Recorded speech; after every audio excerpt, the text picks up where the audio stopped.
JSU students, we know how much you love cheering us on game days. But there's something bigger than winning the big game. Your vote. Voting is your chance to make a difference just like we do on the field. So this November, let's make a play for change. Get registered, stay informed, and show up on game day, November 5th. Let's make a big time play together. Go vote. Be our vote. Great day to be a Tiger. JSU by 40 campaign. Coach Taylor, I was just thinking, I was sitting in my office and we were talking about Jackson State athletics, the tradition of Jackson State. You played here. What if 50,000 alums gave $40 a month for 12 months? Man, that was huge. That's money in the bank for athletic program. Let's do this, Coach. I'm challenging all 50,000 alumni of Jackson State University, supporters, fans. Let's give $40 a month to JSU by 40 campaign. 12 months, 12 million. September to August, let's win championships in the classroom. Let's support Jackson State University. Let's support athletics. And let's make sure our coaches and our student athletes are successful. So again, Coach Taylor and I are challenging you, all 50,000 alums, $40 a month for 12 months to support Jackson State athletics. Go Tigers. Go Tigers. Support the JSU by 40 campaign. Visit gojsutigers.com/JSU by 40. I'm going to say this, though. I told you guys the other day that there honestly isn't a pathway for success for FAMU against Jackson State. It's not running the ball. It's not passing the ball. It's not pass defense or run defense. So where's the pathway for them to win? There's only one. Know what that is? Turnovers. That's it. And it goes to what I've said every game. If Jackson State doesn't turn the ball over, we win. I think I said something along the lines of 35-17, 35-19. Okay. I would like a blowout, Ken, but I would be surprised if it close to that. What we know about heavyweight fight, man, you can see a Joe get knocked down in the first or second round. And he'll come back, you know what I'm saying, and end up winning the fight by a knockout. So, so it's definitely going to be a heavyweight fight. I definitely would love a blowout. However, I know FAMU, probably has some time to put some plays and, stuff in. They fans come to support them. They might not have their band. They come to support regardless. So I would give it, like I said, 35. I'll say 35-21. I mean 35-21, something like that. I think I said 19 early, but it'll be somewhere like that, man. But at the same time, I would be surprised if it's a close game. I would love a blowout, however. What's up, everybody? What's up, TD? You guys had a really good take, man, on Saturday, man. What's up, Tiger Nation? I did that on purpose, man. I delayed the start of the show. I just wanted to see how many of y'all was gonna pull up in the chat before we got started. What? I was just teasing, man. No, you know how it is, man. Get off the road and you got to get set up and everything, man. So got back home today. Been gone a long time, man. Just happy to be back. And I get to sleep in my own damn bed tonight, so that's good, man. Mom's doing a lot better. Well, not a lot better. A little bit better. A little bit is a lot. So I'm appreciative for that. And onward and upward, man. How you doing, bro? Good, man. I'm good. What's up, KT Dub? What's up, Tiger Nation? How y'all doing out there? Everybody still living high? Yeah, man. I don't know. I done moved on in a sense, man. I mean, I enjoyed it yesterday. We're gonna talk about it tonight. We handle business as we all wanted to, and hopefully everybody doing well, man. Appreciate you guys for always pulling up. Make sure you guys hit the like button, hit the share button, hit the subscribe button. Join the channel if you haven't already. Brother Dub T, he always gifting memberships, man. Grab me one of them and become a channel member, man. Support the platform as we continue to do what we do. We got another road trip ahead of us. Ken TD, enjoy seeing you. Hey, Miss Bunny, it was good seeing you as well. I appreciate everybody, man. It was a great weekend, really great weekend. We'll get into the football game, but I really enjoyed just the people. At the end of the day, that's what it's about, meeting new people, getting a chance to fellowship, getting a chance to just put names with faces. I mean, it's unbelievable, man, how you get a chance to – this platform has connected us with so many people around the world through a sport that we love to watch and consume. And it's a little bit easier when it's our school that's playing. And you know how it is, man. it's just a different way of interacting and building bonds and new friendships, new collaborative experiences and all that good stuff, man. So shout out to all the tailgate hosts, everybody that hosted us. I could go on and on and on about all the stuff, and I'm pretty sure Bro TD and everyone would pretty much kind of highlight on what it is. As it comes to me, I got a lot on my mind, a lot I do want to talk about, a lot we will cover, but I'll pause there, let bro come on in and give his spiel, and then we'll progress and see how this goes, man. Got a little bit of a script, but not too much. We want to let it free flow like we always do, and keep it organic. Go ahead, bro. Once again, good evening, Tiger Nation. Glad you guys to join us tonight. We look to have a good show as always with your participation. It was great seeing everyone out, for the most part, beginning, starting with your health. So, you were healthy, so that maybe, you was able to come out, had your health and strength. So, thank God for that, man. I appreciate everybody that came up and, greeted us, hugged us, gave us great compliments on the things that we attempted to do. And, just remember, we all in this thing together, so we appreciate the support. I know the team does. Y'all showed up. Man, that pink look good out there too.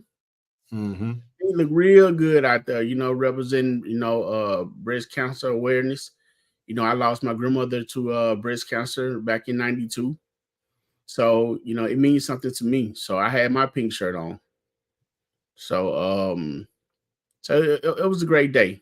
And again, every time, we able to see, you guys and being able to speak, that's, it's warm. It warms my heart. So I appreciate each and every one of you and the kind words that you have to say. I'll stop right there, bro. Yeah, man. Today is a monumental day for me as well, man. Today marks the 21st year, man. It's 21st anniversary, man. My brother, being transitioning to the other side. October 21st, 2003, 7 a.m. in my business law class. Delano Funches, running for mayor right now.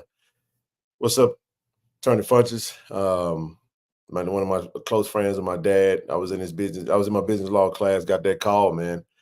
Shout out to my nephews and everyone, man. We never forget that day. My brother, our brother, lives on in our hearts and minds. And, we're left here to help, mentor and steer, his seed in the right direction. You know what I'm saying? They've done a pretty good job thus far. And, I'm elated to be Big Unc, what they call me, man. So they put that out there today. And I was like, damn, this was the day. You know what I'm saying? You never forget it, but hey, you learn to live with it, and and the beat goes on, and the beat goes on. You know what I'm saying? So, only thing you do is get to living, man, and life is beautiful, man. You said something that was powerful, man. You got every morning you get to wake up. You got to be appreciative, man. You really do. But yeah, like I said, man, got a lot to get into, man. Listen, it was a great. I'm just trying to scale it all the way back, man, and just try to pick up kind of where we'll get into the football aspect of. We definitely will get into that, man. How can we not, right? Right. The preview show was great. I mean, I thought the takes were good. I listen. I guess we can just kind of start here, and then we'll work our way towards it.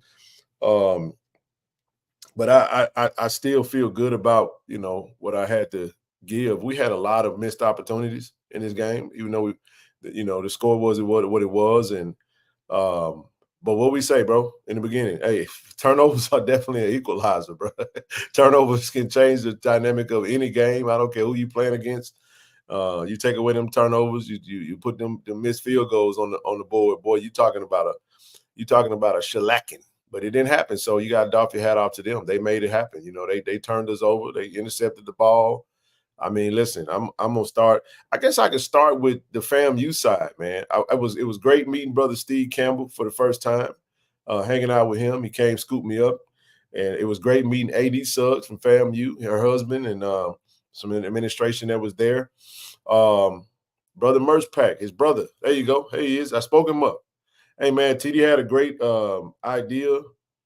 He had been talking about it all week, wanting to get everybody together and had went and done the leg work on Wednesday. I want to say went to meet the owner over at Zaza. Shout out to young lady over there that we had a conversation to talk with. Definitely Kiana, yeah, send some emails over to her and hopefully we can do more.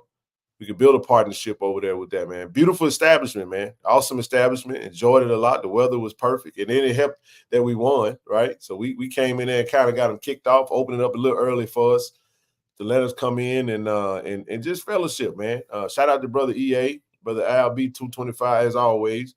Sorry I wasn't able to really be that I was free on the weekend, but most of the time a lot going on with moms. Y'all know how that goes. I'm not getting all that, but just kind of blew shucks, man. JTVs, I mean, Aquade and hubby, Doc Holiday, shucks, man. Timona, she loved thee. The list goes on and on, man, of just hanging out, man. Shout out to the E20, D21, what is it? Tailgate, Anonymous. Blow. All of them, man. Yeah, bro. It was love, man. It was all love. And had a really good weekend, really good week, bro. Really good week and a great weekend, and it was an even greater turnout for the football game. What a hell of a game, man! You said it, bro. You said it. I think people tripped on the score, but I thought just the analogy itself was there. You know, heavyweight fight. You get knocked out, you know, Joe come back, knock you out in the end. That was a damn 11 round. It was a round 11, right hook. Hey, there you go. You know, spoken. I bet you said, I bet you them stay out my DM now. Revenge accomplished. I love it. I love it, man. Hey, TD, hey, 11th round came around, and guess what happened, man? Poof. Ooh. Let's run it back one more time, man. Poof. Ooh. Hey, you know what?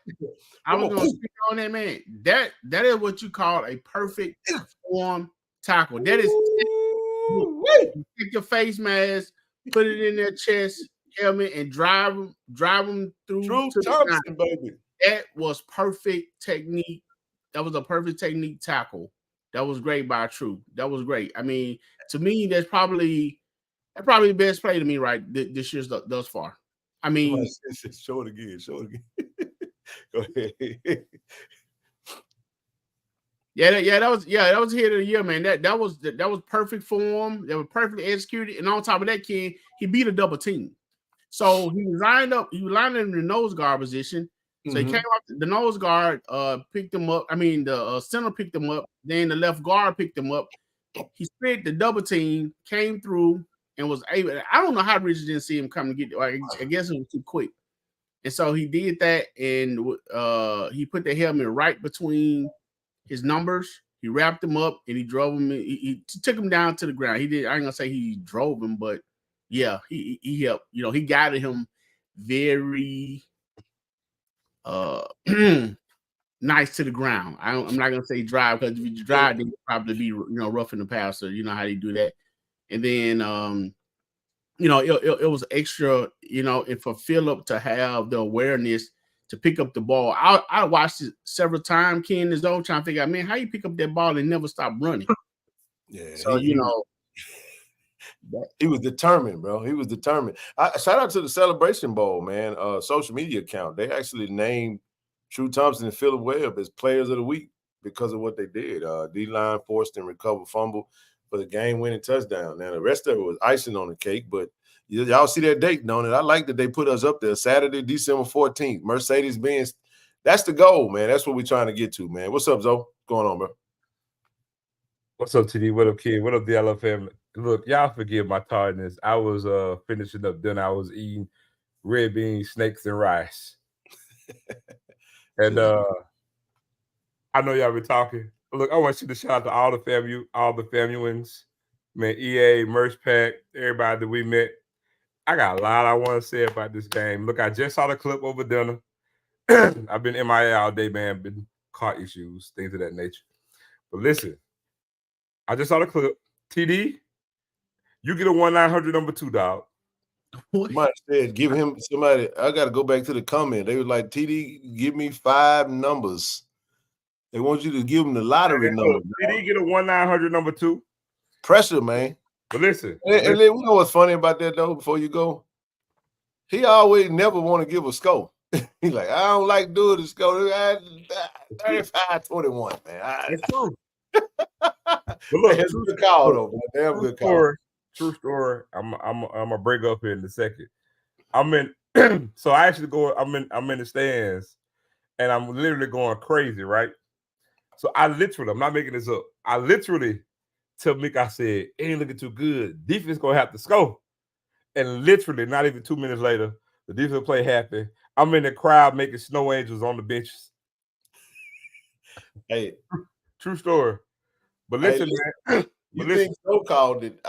Ask Blue. Ask Blue them. I'm gonna shut up. I want Blue them to speak for me. I ain't gonna speak for myself. But TD, I kind of stole your score over there on the sideline. I said, man, this thing gonna be I swear for the Lord. Go ahead. Go ahead. I went for off. I said 38-17. I went for off. You know what I'm saying? But I wanted a blowout. I ain't saying really. I 45-17. I want to bring up. Let me dust my feet off before I come in because I got to say something that needs to be said. And I don't know who's gonna clip this, whatever the case may be. Man, we don't ever need to let Jake Walker call a Jackson State game in his life. I've been hearing so much about that, bro. I watched the replay on mute, so I couldn't take it, man. I never watched the sound. Look, keep going. I know we'll get to the game. I ain't gonna take up all the time. We all got something to say about the game. But man, let me tell you something. Man, shout out to True Thompson. Look, I went back and watched it. Man, my boy Jake Walker talked about something. It was targeted. Man, the way the college football game is played and the NFL game is played, let me tell you something. That is a picture-perfect textbook tackle. Head up, face in his chest, wrapped him up. Right. Perfect textbook tackle. Yeah, it was textbook. And he ain't knocked the Sonic rings out of him. Man, knocked the Mario corn, Sonic rings, centipede, whatever come out of him. Anything loose that could be dangled from somebody, knocked it from him. Everything. But Jay Walker don't ever get called to a Jackson State game. But listen, I know people got a lot to say about, whether Jackson State beat the ass. I'm gonna tell you what the game was. Tell you what it was. We physically beat FAMU up. We beat them up. No, we didn't beat them down. We didn't beat them down because it was ebbs and flow of how the game was going. But and actually, I'm sounding like it's what? A boxing match. TD said it Friday. But we physically beat them up. That's what happened. We physically beat them up. And that tackle by number 4, man, it was one of Mike Tyson's uppercuts. That's what it was. And then we came back and knocked them out. When my boy Reed Pudding to create the other fumble. I was just about to go there with that. Yeah, Reed came back. And that was the 12th round TKO. Knocked him out then. Wasn't no Floyd Mayweather fight. I'm gonna say this. FAMU was the worthy opponent, but man, I stand by what I said. Man, listen. I'm gonna say this point. I'm gonna be quiet because I got things to say. I want to give FAMU staff kudos. I told Ken this on the sideline because I was in the stands this game. I'm gonna tell y'all something.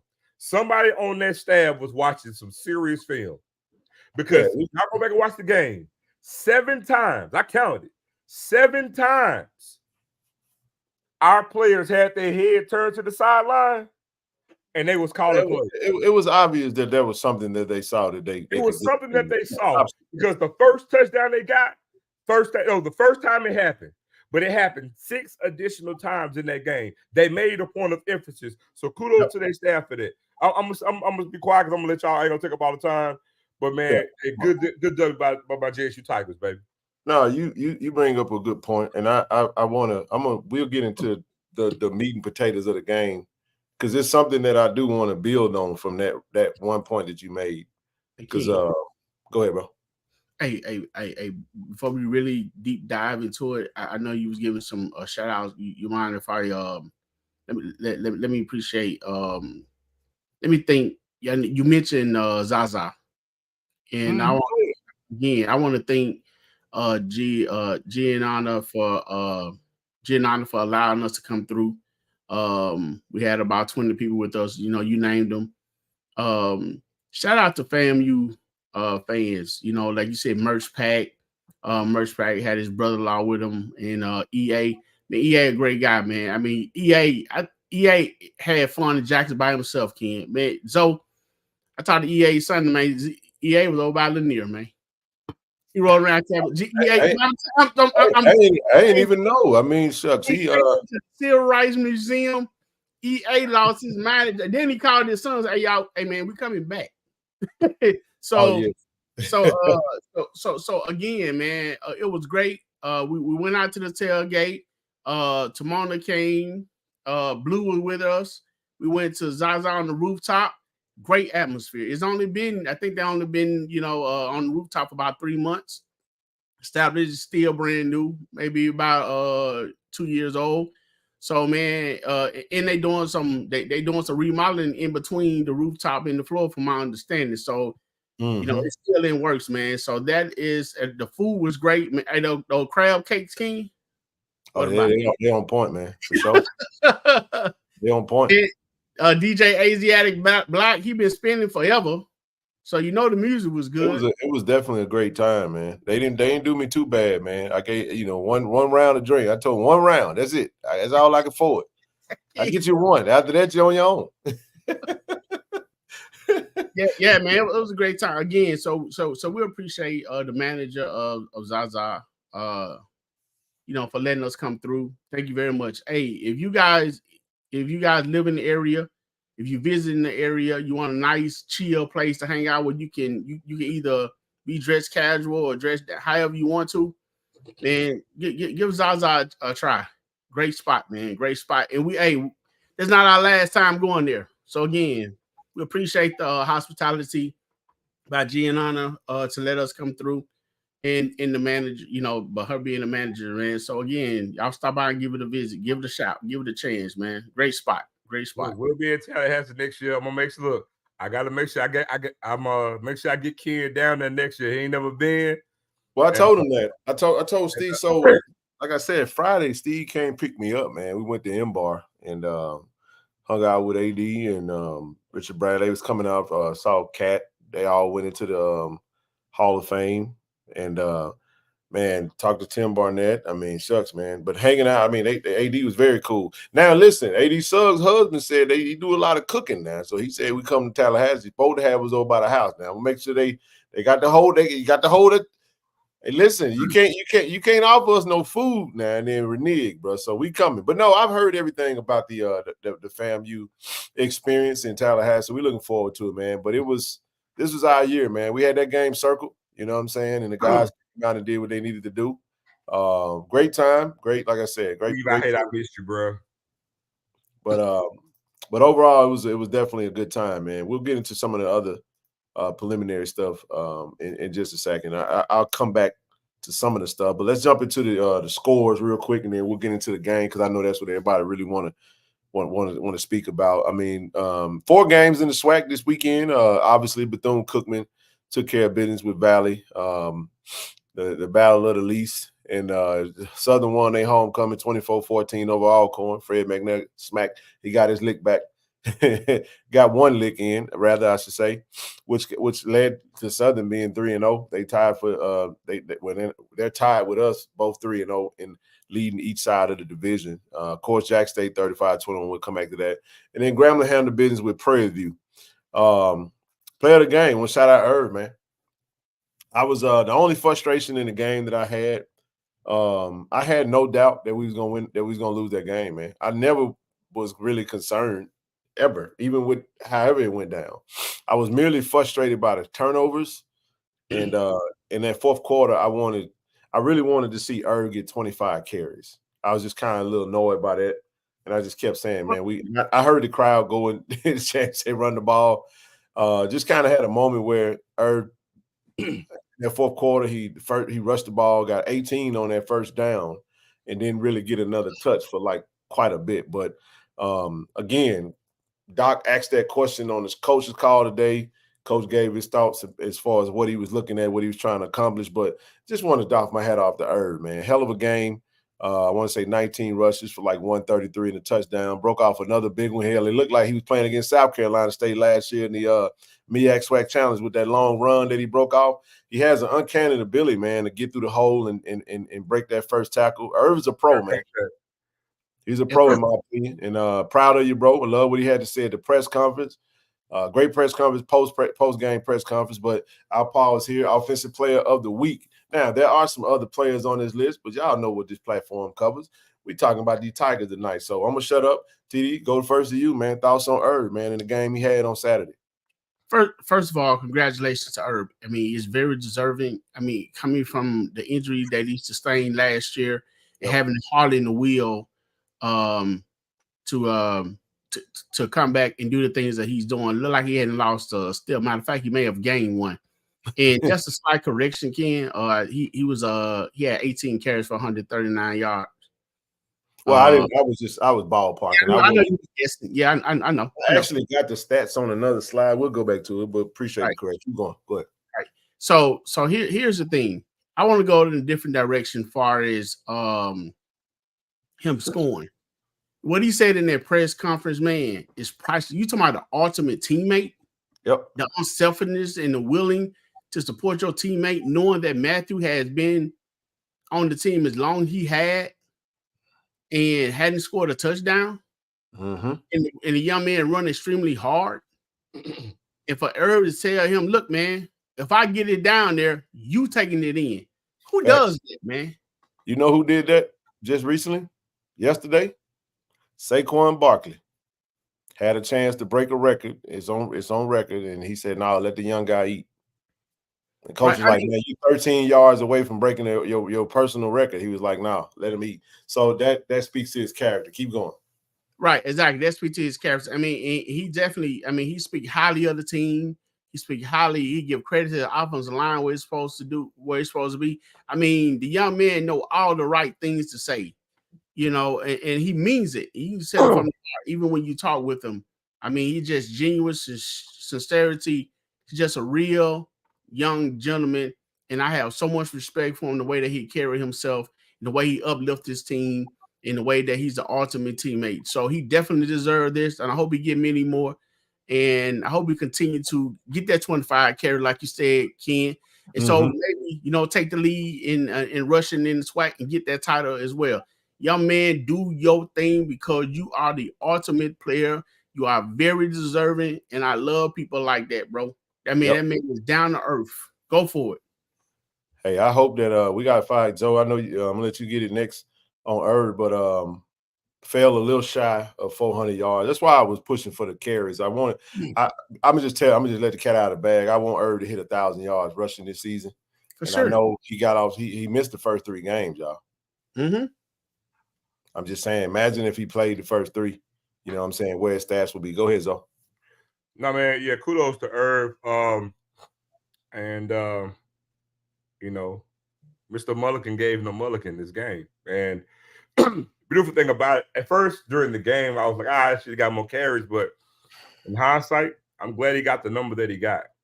Because we always talked before the season about how deep their running back room is. And every bit of it was needed from everybody in this game. And guess what? We're going to need all the tread on all the tires going for the rest of the season.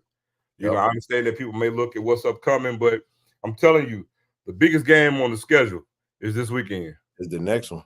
Always the next one. Well, not even this one more in particular, because in my estimation, this game coming up this weekend is going to tell us everything we need to know about this year's Jackson State Tigers.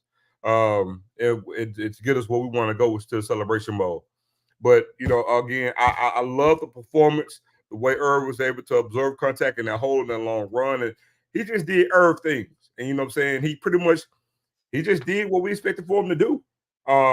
It was another day at the office.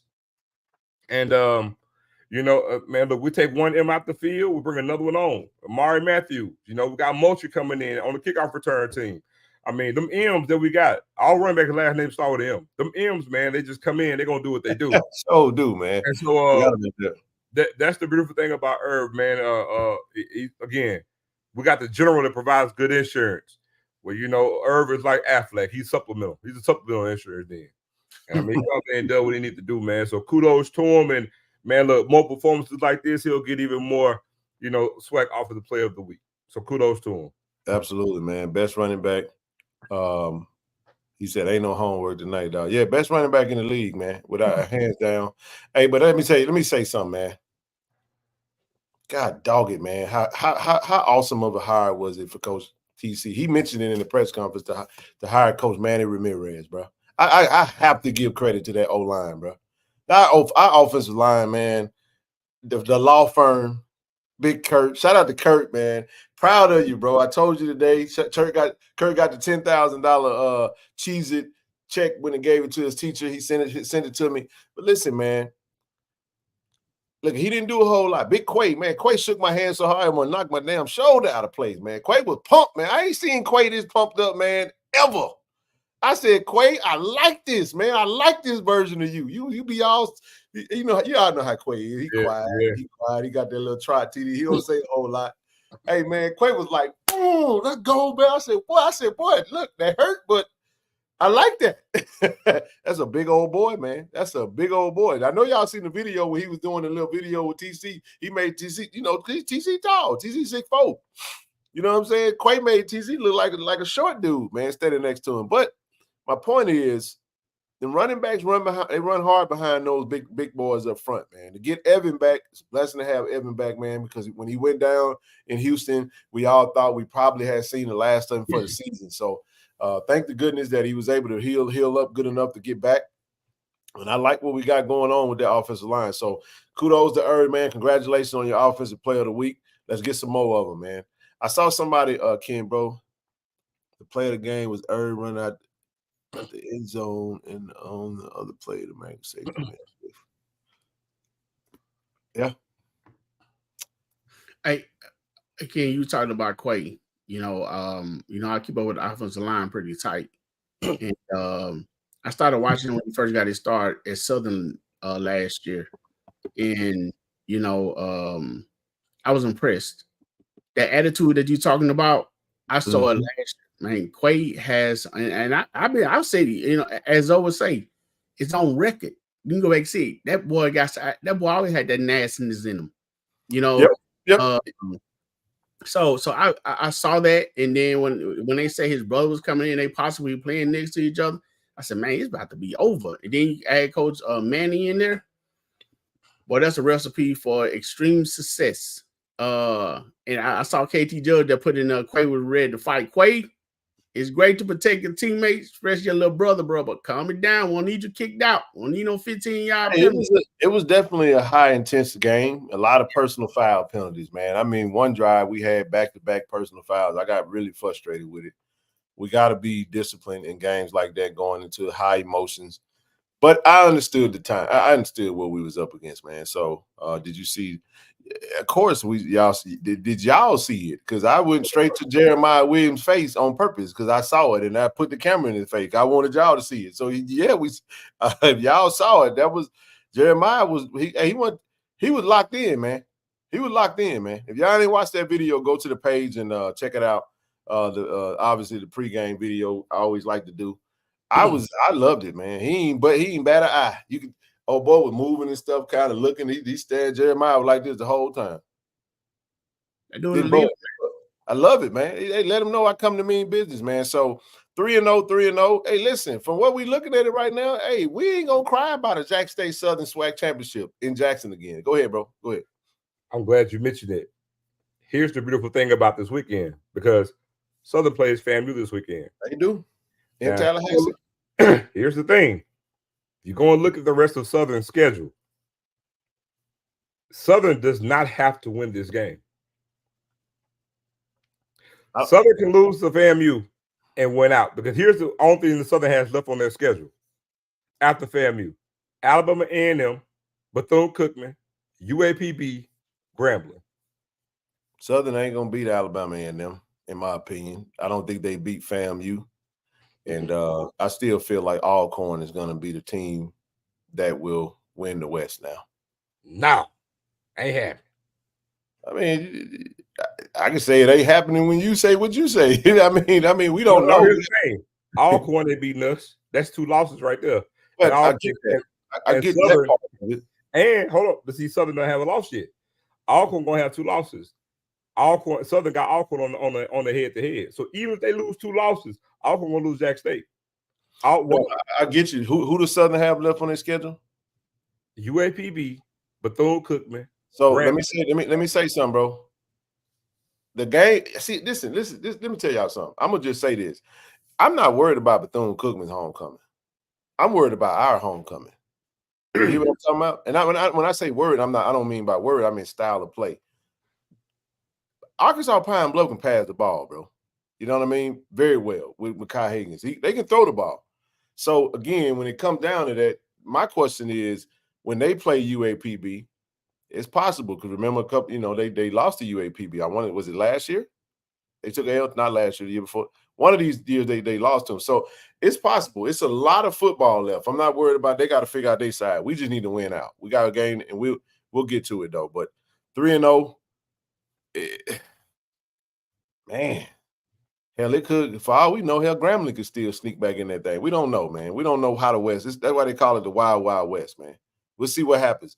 We got to go to Bethune-Cookman, head out to Daytona this weekend, and we get to go enjoy some of the festivities of Bethune-Cookman, see how they get down for their homecoming. But anywho, after this victory, man, thoughts on this, man? We moved up in the poll. We were 25. Were we 25? Yeah, we was 25 last week. FAMU was 18. We beat FAMU. We move up 2 spots in the coaches poll. North Carolina Central still up there on one of the polls. They got Tennessee State ranked at 25. So we get to creep up a little bit more. Thoughts on that? Hey, I mean, again, upward mobility with it, man. Knowing that we only got those classes at 21 and we're sitting at 23, moving up 2 spots, and again, come on with an impressive victory this upcoming weekend. Probably can move up a little bit too, depending on who lose. But man, look, we're trending at the right direction, and we're moving up. And so again, I think depending on what happened this weekend, and we win this weekend, you're gonna start to see a little separation between the win-loss column of certain teams within the divisions. You know what I'm saying, on the east side and on the west side. So a lot's going to happen, a lot's going to change within this week. Believe it or not, Alcorn has the week off, so not much then. But man, these next 2 weeks is going to really, really flip a lot of things and spread a lot of things far and wide for both divisions. Personally, I don't think too much of the polls. I mean, it's a good thing. You know what I'm saying? Glad we're moving up, or we recognize. Good to be recognized, I guess. But the key thing, the thing with this, and I know that it's going to happen, but the players, coaches and everybody keeping the players humble, not getting caught up in what's going on with stuff like this. You keep your eye on the main thing, keep your eye on the prize, which is a Celebration Bowl. Don't be concerned about, hey, well, look, we this and that in the poll. You know what? Next game up, which is Bethune-Cookman. You know what? We'll let the poll people handle the polls, and we'll go out and play football. Because I was experiencing a situation. I was on the team where we ended up getting ranked in the nation, and I think we got in top 10, man, 5 or 10. I mean, half of what I'm saying, about 5-6 of the players went pro. Maybe we lost our next 3 games, and then I'm not saying I'm not trying to say anything out the way here, but what I'm saying is let's not be concerned. I don't personally get concerned with the poll. I'm looking at the field action, players staying humble. I know the coach is gonna, keep them humble. But it's good to be recognized. Good thing it is what it is. But let's go out and play some ball, man. Yeah, I don't think the polls is for them. I think the polls is for us. The dialogue about it. Right. I'm with you on that. You know what I mean? It don't really mean a whole lot to the players. I think they locked in. I think we can go without saying that every game we got to come to play. I don't think it's something that we feel like we need to say all the time. And I'm not talking about you. And I had a conversation with someone today. I forgot who I was talking to. Because I know we talking about in the chat. And I said, here we go again. Every week we act like we scared to say that we number one and we beat the top team. We sitting in the number 1 seat. I'm just of the mindset of I keep an optimistic mindset. You know what I'm saying? I say, well, man, Bethune-Cookman just beat Valley. I don't give a damn about that. I don't give a damn about, just like you said, you don't really care about the polls. I don't really pay no attention to that. Like I said, at the end of the day, it's all right to say that, look, we expect to win that game. And if we lose that game, then shame on us, because that ain't a game we supposed to lose. And I don't have any reservation about saying that. It's not disrespect. It's just saying what it is. I mean, my goodness, if you looked at the tape, if you look at the football team, you look at what you got, it's a winnable game, and we should go down there and handle business. I don't know why we feel like we, who ain't playing no football, ain't coaching no players, can't have that mentality when it comes to approaching the dialogue about a particular game. We always have this fearful reservation of being okay to, it's all right to be good. Every game ain't gonna be the same game. I'm not talking about anybody on the screen. I'm just talking about, I hope y'all understand, I'm talking about something that was mentioned in the conversation earlier, and I was like, nah, man, I don't have no problem with that. I'm like, man, I expect to go win that game. Now we're gonna respect the opponent because they are the opponent. You know what I'm saying? And if you go down there and pull a Gremlin, or can I say a FAMU, hell, the Gremlin and FAMU between 2 games, we had 9 turnovers. So yeah, Bethune-Cookman can look like freaking Oregon, hell, if you go down there and just cough the ball up every time and not be focused, not hold the ball, not protect the ball. We have some, and we're gonna talk about that because that did happen in the game. We're not gonna get past the bad side of it, but shout out to HBCU Premier Sports. The HBCU poll got us in. Now listen, FCS Nation, I think Stan Beckton had us at 2 behind North Carolina Central. North Carolina Central had a bye. Tennessee State is cooking right now. They beat Howard in their homecoming. FAMU obviously lost. South Carolina State beat Fort Valley State. So you know what I mean? There you go. That's really the strategy. Respect for all. We respect all, but fear none. That's a great way of putting it. I love that. And I think that's kind of like it's like a built-in statement. Like we give a lot of disclaimers about that, as if we need to say that. I need to say that I'm humble before I say that I'm gonna kick your rear end. You know what I'm saying? Like, no, we need to have them. They need to have that mentality. I'm gonna say we. I'm saying they need to have that mentality. And I think they do. Coaches got them focused, man. Because coaching them, I like the preparation and the mindset that they have. 35-21. TD got the score right, man. Let's delve into the game, man. Let's give the people what they came for. Let's talk about let's get into the actual nitty-gritty, man. Jacoby Moore. Let me say this, man. Can I start us off this way? 15 didn't have the best game. Y'all do realize it's okay to have it's all right to have a game. Listen, and I got something that I'm gonna touch on too. We're gonna touch on it in a different type of way, but we definitely gonna talk about it. I want to start here though, fellas. I'm gonna go straight to number 13 on defense. Day, right? Didn't have the best first half, bro. Right? He didn't. I wound up talking to him after the game, went straight to him and loved on him and said, hey, man, listen, you didn't have a good first half, but way the hell to stay in there and keep fighting in the second half, man. I said, listen, bro, this is the ultimate team sport. You have a bad day and your teammate gets your back, guess what? Tomorrow might be his bad day and you got to get his back. It's the ultimate team sport. You win as a team, you lose as a team. The objective is to win the game, right? Right. Team didn't have the best game. He had 3 turnovers. But he did something that I was extremely impressed with, and I'm riding all the way to the end with 15, right? He knew he was off. And there was a moment in the game, can I cuss for a second? He said, fuck this, I'm finna run this damn ball. That joker standing in the pocket, he was like, hell, they giving me lanes, I'm gonna take them. Why am I gonna keep forcing? And that's called being a gamer. He won a game. Oh. You know what I'm saying? And I love that. I love that about it was a heavyweight fight. I'm gonna keep using your term, TD. And but when you get to the stats, let me not talk too much. Let y'all get on in here. Herb 118 for a net total of 139, like you said, with a long of 54, 1 touchdown. Mari Matthews, 5 rushes, 22 yards, 2 touchdowns. The entire total, we rushed for a total of 270, man, and passed for 155. My goodness, this was a heavy rushing day. We talk about run the ball, but when you look at the stats, coach actually did do that. Well, you can say some of them ones, Jacoby, and when he dropped back, they were actually passes, but still, though, even if you take 5 of those rushes back from Jacoby, and it's still 30-38, he still ran the ball more than he actually threw it. So I'll pause there. You look at the receivers. I will give a shout out to Bowler. Shout out to Kendall Bowler, man. Had a great game for FAMU. Snatched an interception on a bad ball. Kind of blanketed for Tillian. Had limited him to 3 carries, three receptions, 26 yards, no tugs, no passing touchdowns. So they did their part. They did what they could do, but they couldn't stop the run. Their Achilles heel came to get them. So I'll stop there. We got the special team stats on the other side. If y'all want to delve into that, you can. We know G Baby. I talked to him after the game. I said, make the next one. That was my only advice. I said, make the next one. It is what it is. He missed a 48-yarder and a 50-yarder. It is what it is. Obviously, when you go from distance, your accuracy get a little shaky. But he said, "Yeah, man, but I got to make those." I said, "You said it." I said, "You said it. You understand it, and you know what you got to do, man." You made 2 for 2 out of 4. It's all good. Go ahead. Look, man, I got a lot to say about this game. What? First off,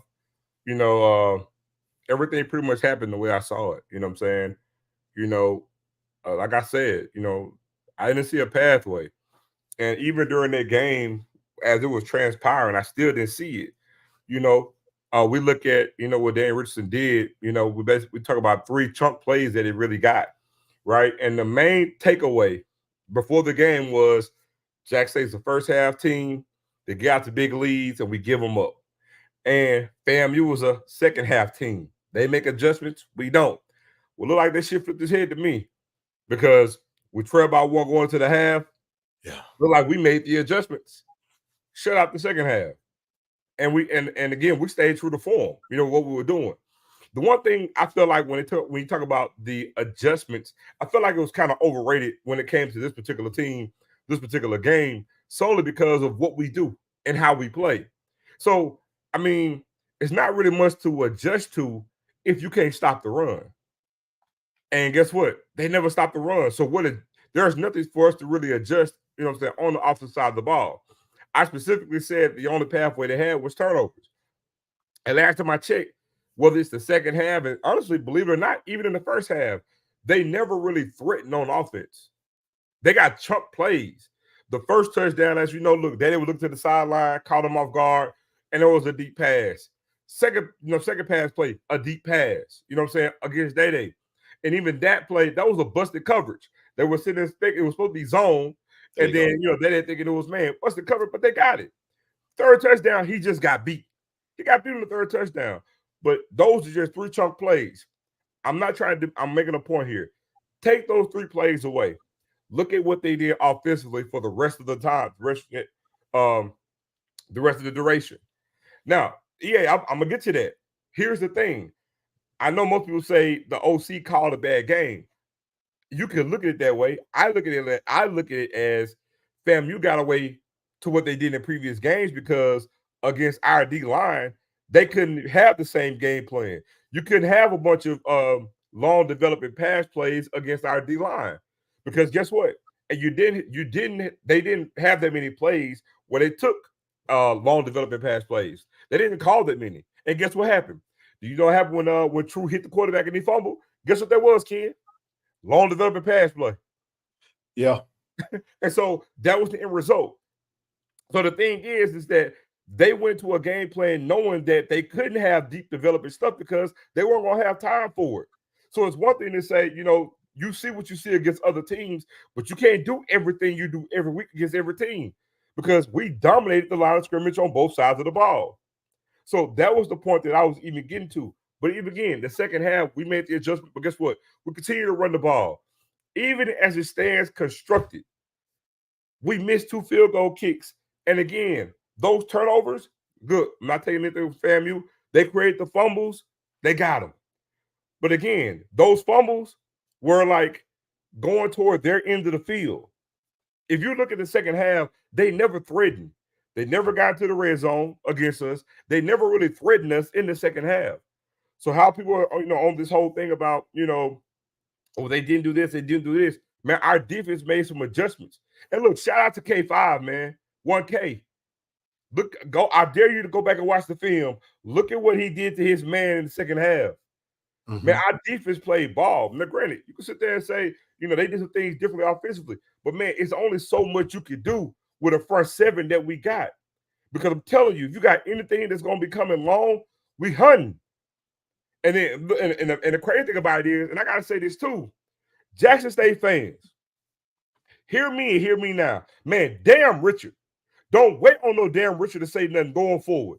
I don't know if y'all know it, bro, but the moment that fumble came and we got that ball back, go back and watch the rest of the damn game. The crowd is the very sole reason why that second fumble occurred. But you know why that's the case, though? Because the team gave the fans something to be excited about. You know what I mean? So you have long, and I want you to keep rolling. I just want to throw that in there. Keep going. I'll come back. My point is, no, you know why? Well, it was dead way before then. The team was balanced. Irregardless, on third down, get y'all ass up and you cheer. This was that type of game. So but let's not let Richard off. But let's not let Richard off the hook. I mean, he did a little bit better, but you still need Richard to be. You know what I mean? Come on. Richard sucked ass. But Jacksonians, we got to be the catalyst to drive the team on defense every damn possession.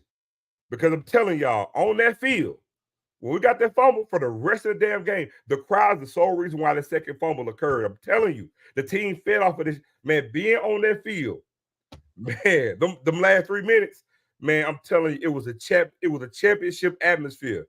Will never, ever, it almost robbed the Southern game in 2010. But look, not to get too long-winded, man, shout out to Coach Quinn. Them boys striked. They striked all goddamn day in that second half. Shout out to Coach T.C. Taylor, man. Listen, we had some lows, you know what I'm saying? But we're going to go back to the drawing board. And again, not to take nothing away from FAMU, because guess what? As probably as bad as they looked on defense, man, they fought. They fought. And contrary to popular belief, this might be one of the best defensive efforts that they had all this year. They fought, man. Let me add one thing to that, and then let TD give his thoughts on this one here. One of the things that I want to shout out, man, who was that on Facebook? My goodness, man. Who was that on Facebook? Oh, no, Twitter. TD, they said something on Twitter. My goodness, I want to give her credit. So scroll through the chat and tell me if you can find it. They said that, do you know that FAMU has not scored in the second half against Jackson State in the last 4? They got that from me. I don't. I mean, if they did. I saw it on the on Twitter. Oh yeah, yeah. I had to go back and I went and verified it, and I was like, damn, they not a field goal, not a touchdown, not nothing. The last 4 times we played, no points in the second half. They have not scored in the second half. Not a point. Go ahead, TD. Yeah, valid points by everyone. Ken, I want to rewind. Go back to the day. I'm gonna spend some time on day. So just stay on it. I'm gonna set you up a little deeper on day. I don't want to. Let me tell you why. Because I'm gonna play Quinn's quote. I don't even want. But do your thing. Do your thing. But just know that we're gonna talk about the day situation extensively once we get done through the game talk. Go ahead. Well, it was a couple of things that has come across, even while Zoe was talking.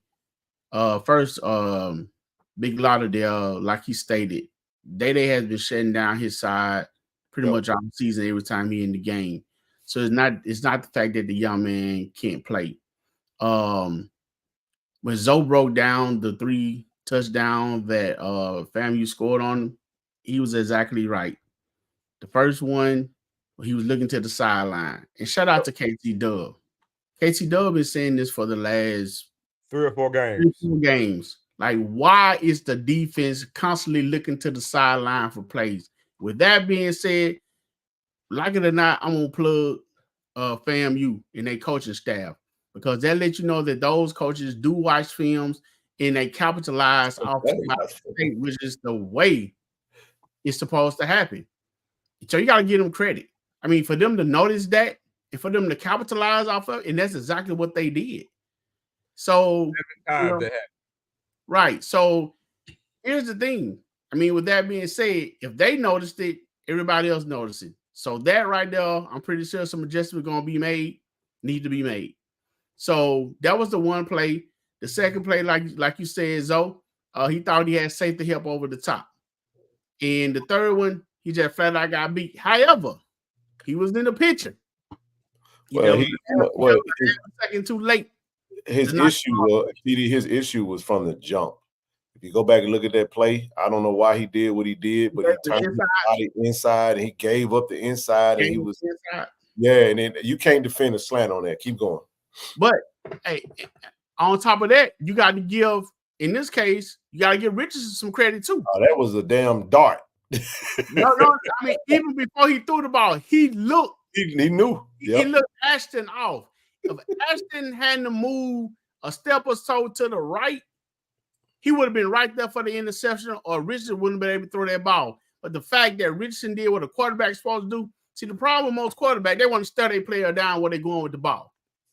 They telegraph where they're going and make it obvious.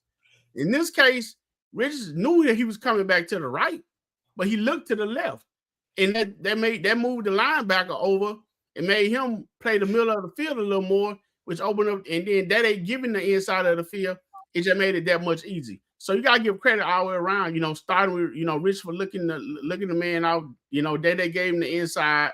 So that's where it went with that age. So Ken, you did rightfully for encouraging the young man, and we're gonna continue to encourage him too, because hey, at the end of the day, you told him exactly right. So if you're listening, teammates, hey, hold your head up, bro. You're gonna get right back out there, man, because you the truth. Man, for real. The man had one bad game, one bad half of football, actually. And that's just unrealistic. It is what it is. BJ kind of I was on the sideline when not to shout anybody else out, but we just talking about what happened. But Quinn didn't even go to Day after that second touchdown. He went straight to BJ Washington. Yep. Because you go back to that play, TD, when he hiked the ball, BJ bit on the run, and he should have went the other way, because him and his Sayers both went forward. And when you got both safeties stepping forward, hell, you take one step forward, you dead, because they already giving up the outs. He's playing the inside on the zone, and you supposed to be over the top, and it wasn't there. And hell, he threw a hell of a ball, and the ball was on the money. So shout out to Richardson for that. Right.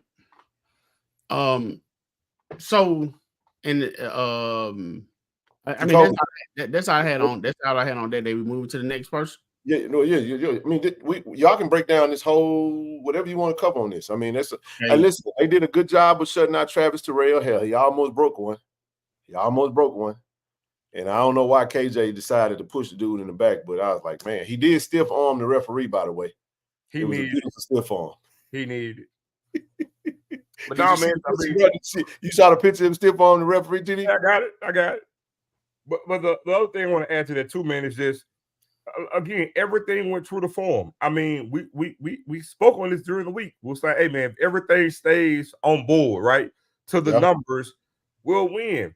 Look, before the game, we're averaging 36 a game. FAMU averaging 19. Final score was 35-21. So pretty much it's about on average. So much so that if you go into this week's adding the game now, we're averaging 35. FAMU still averaging 19. You know what I'm saying? So it pretty much went according, and we say, hey, numbers don't matter. Shit, they tell everything. We gave up 63 yards rushing total for them, in this game. Gave up those 3 big plays. But again, take those plays away, right? What else did they do? It was Jackson State fumbling the ball. Because again, we got in position. You get those field goals. Remember, the final score is 35-21. And those field goals, another 6 points. That's 41. 41-21 is a 20-point win, bro. It's a 20-point win. Great. Go ahead. Well, we spoke on Irv in the great game that he had, but that's kind of expected, Irv. So that's congratulations, on that.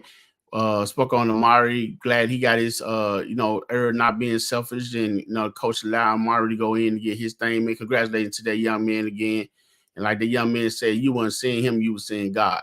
So you know what I'm saying? Hey, you still gonna be hard and love God at the same time. So congratulations to him. The only way to be. And good to see Dez get in there, run the ball, running hard. We needed that big back,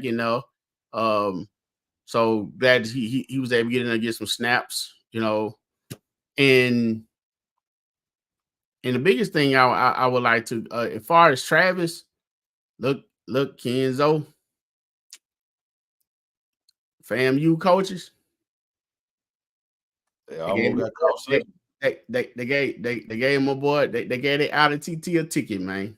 They pulled him over, told him they were going too fast. So after they gave him a ticket, they gave him a boot. Said, we ain't kicking you no more. So we gotta get that boot off him, man, so he can go score another one, you know, break one. He told me he's gonna break one. So hey, man, we're gonna get that boot off you, Travis. We're gonna play that parking ticket, and we're gonna get you back on the field, baby, and we're gonna put you back in fifth gear, wide open. So he still had a good return, man. And the ref, I mean, you know what? That block in the back was suspect to me. It was just. I watched it like 3 times to see if he'd actually hit him. He kind of nudged him right in the back, man. It was a legit call. It was so unnecessary. It was so unnecessary. But I need Dupree to be a little bit more aggressive on that return, man. Dupree, I know Jay don't like taking no hit. That's my guy. He don't get hit now. But I think he's still dynamic, man. He gonna probably break one at some point in time this year. But overall, man, good day at the office, man. I mean, the offense did exactly what they needed to do. We have to clean up the turnover. We got a fumble by Dupree, 2 fumbles by Jacoby, and 1 interception by Jacoby, and 4 interceptions. But look, I love the fact that in the press conference, the defense did not. The defense actually said that they had the mindset they got to go get the ball back. Go ahead, bro. You got something? Yeah, I just about to say. I mean, before we move on, I was kind of want to speak on the general last Jacoby. Watching the game, Ken, being honest, I was like, you know what I'm saying? I had to give him a C. I had to give him a C on his grade. I came back and watched the game last night. Like, okay, I see what was going on. That interception that he threw, that was a heck of a play by Bowler, man. Any other guy too late though. Yeah. I think he paid him. Well, I thought he underthrew the ball. Now he climbed the ladder. But no. Here's go back. He underthrew him because Fortillion had to stop. Now he did. Now Bowler did his thing. I ain't taking it away from Bowler. He had to overthrow Bowler and make. You remember that catch that Fortillion did in the end zone against Alabama A&M? He had to have another one of them, TD, where he had to go get that thing, and it's only for the receiver to get. Because Day Swan was like, well, why didn't Fortillion kind of make a play to try to bat the ball down from Bowler? And A.D. Robinson was like, well, hell, his momentum was carrying him. He couldn't turn around to do nothing. So it was a great play by Bowler. But go ahead, keep going. I mean, that's all I was gonna say. It was a great play by Bowler because it could have used a little more trajectory. It could have went over a little. We could have put just a little more air on it. But at the same time, when you go look at that play, the average, and you talk about a NFL prospect cornerback too. That young man climbed that ladder against anybody against the average corner man. That probably a touchdown. Bowler's really good. I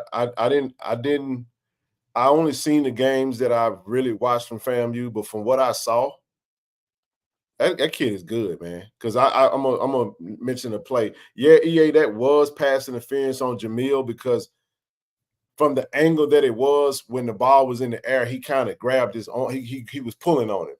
Now, was the ball catchable? Maybe that's debatable, but by the letter of the law, it was pass interference. But one of the plays Bowler did make on the sideline, we threw a screen pass, and he basically pushed his man. He manned up his wide receiver that was blocking him, TD, and pushed him into him, and then made the tap, pushed him out of it. I mean, it was a grown man play. So I give credit where credit is due. They got some dudes on that team, man.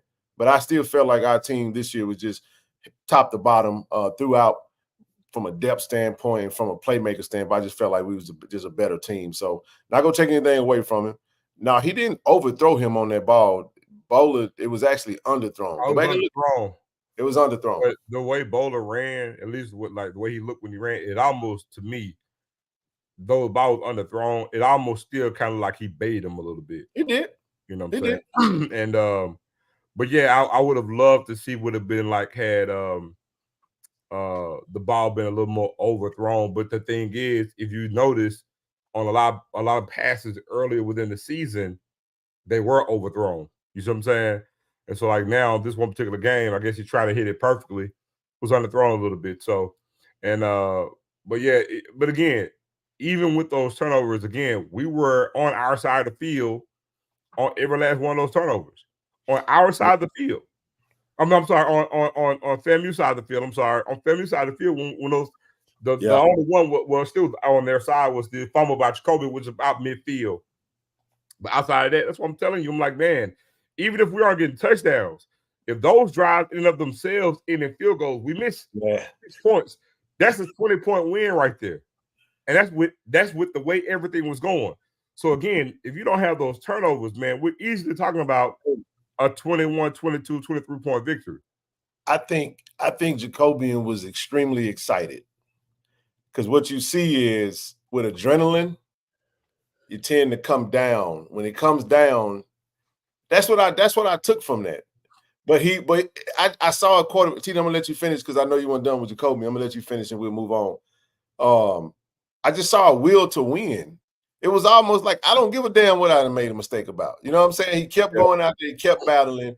And I love the decision making in the fourth quarter because it was his legs that got us. I'm saying he ran the ball when he was supposed to run it.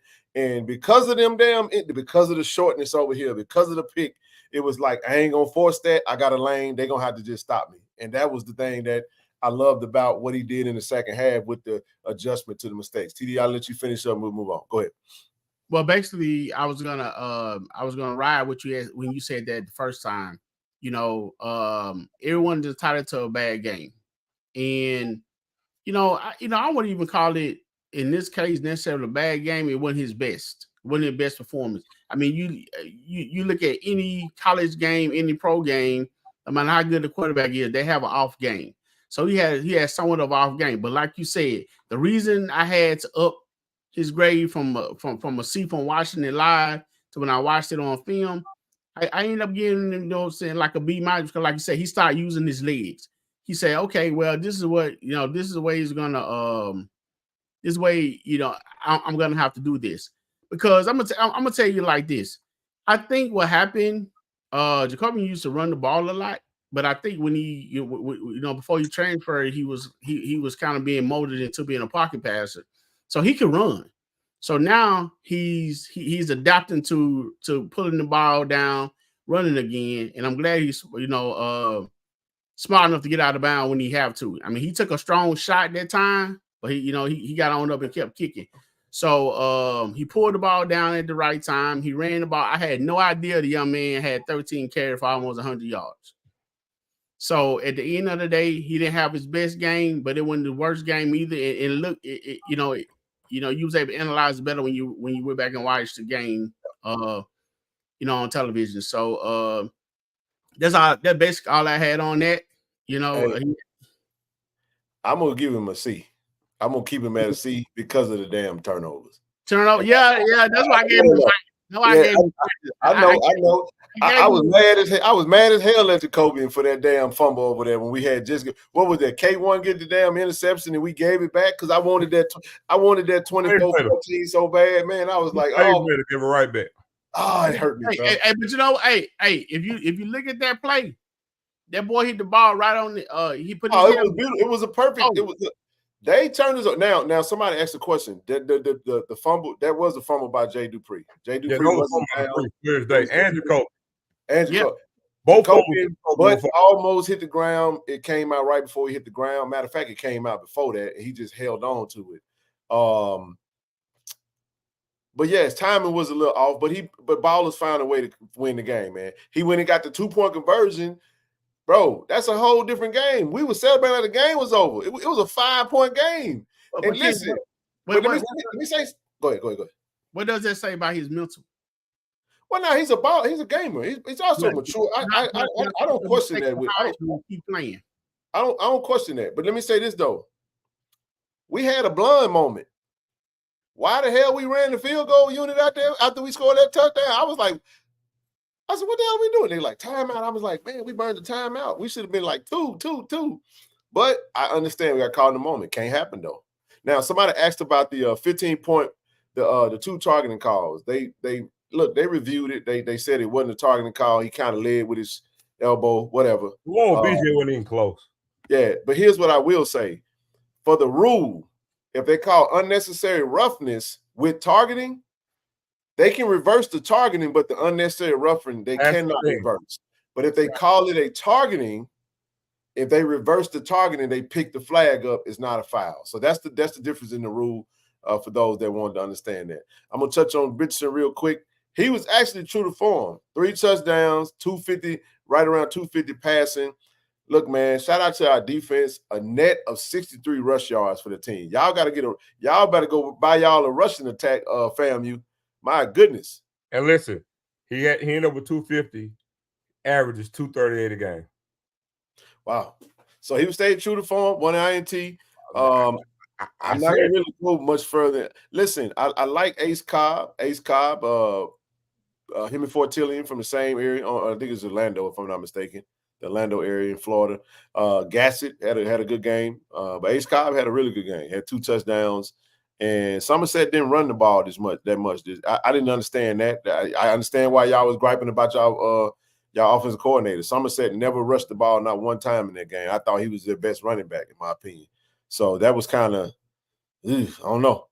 But let's move on to the defense real quick. Jeremiah Williams showed up, man, and had a great game. Him and True Thompson, Josh Nobles. Jeremiah had a total of 9 tackles this game. 6 assists, 3 solo. Josh Nobles had 6 total tackles and a sack and a half.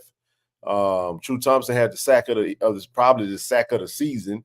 And Reed Pulliam had a half a sack, also with a forced fumble.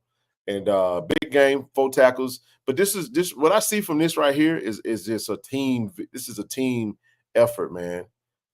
Spread around. Y'all got anybody y'all want to shout out, man? On the Actually, I do. Go ahead, brother. I want to shout out Jace Ward. Look here, man. It was one play right after after Jacobian fumble. They got the ball. The running back broke a long run on the left side of the field. Chase Ward was kind of in the defensive end spot where he was on the left side of the field. What number you talking about, TD? What number, Jace? At number 8, right? Jaden Ward. You threw me off, bro. I'm sorry. Hey, Jaden Ward. Okay. I was like, damn. I'm thinking Jace. There's a Jace Ward and a Jaden Ward. Okay. Well, I'm talking about the linebacker. Oh, the line, number 8. All right, I got you. Go ahead. Jaden Ward. Jaden, when he went up the field, he saw the play going back to the left. He turned around and he ran all the way downfield. He the one made the tackle on the running back after he had gained about 15 or 20 yards. He did that twice. So the guy can run. The guy has a motor. So I would definitely like to highlight that. We already talked about what True did in that tackle that he made and the stands that Jeremiah had when, by holding up the middle.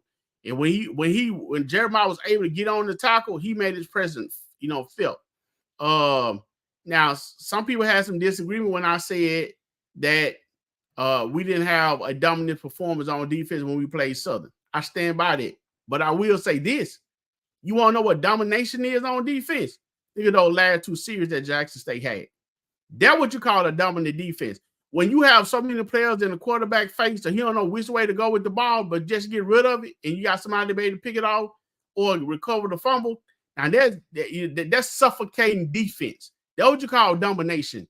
And then you turn right back around with Reed come back and hit the receiver helmet directly on the ball, fumble, recovered by Ashton, and we got the ball again. Amari Matthews scores another touchdown. I know what you call dominating, suffocating defense right there. So kudos and shout outs to the whole defense for not allowing those FAMU to score in the second half.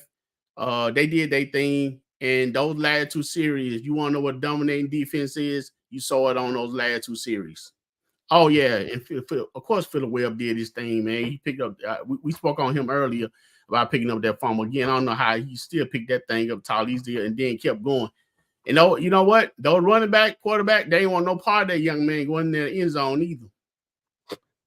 I want to give a shout out, man, to Coach T.C. Taylor, Coach Otis Ridley. and Coach Quinn.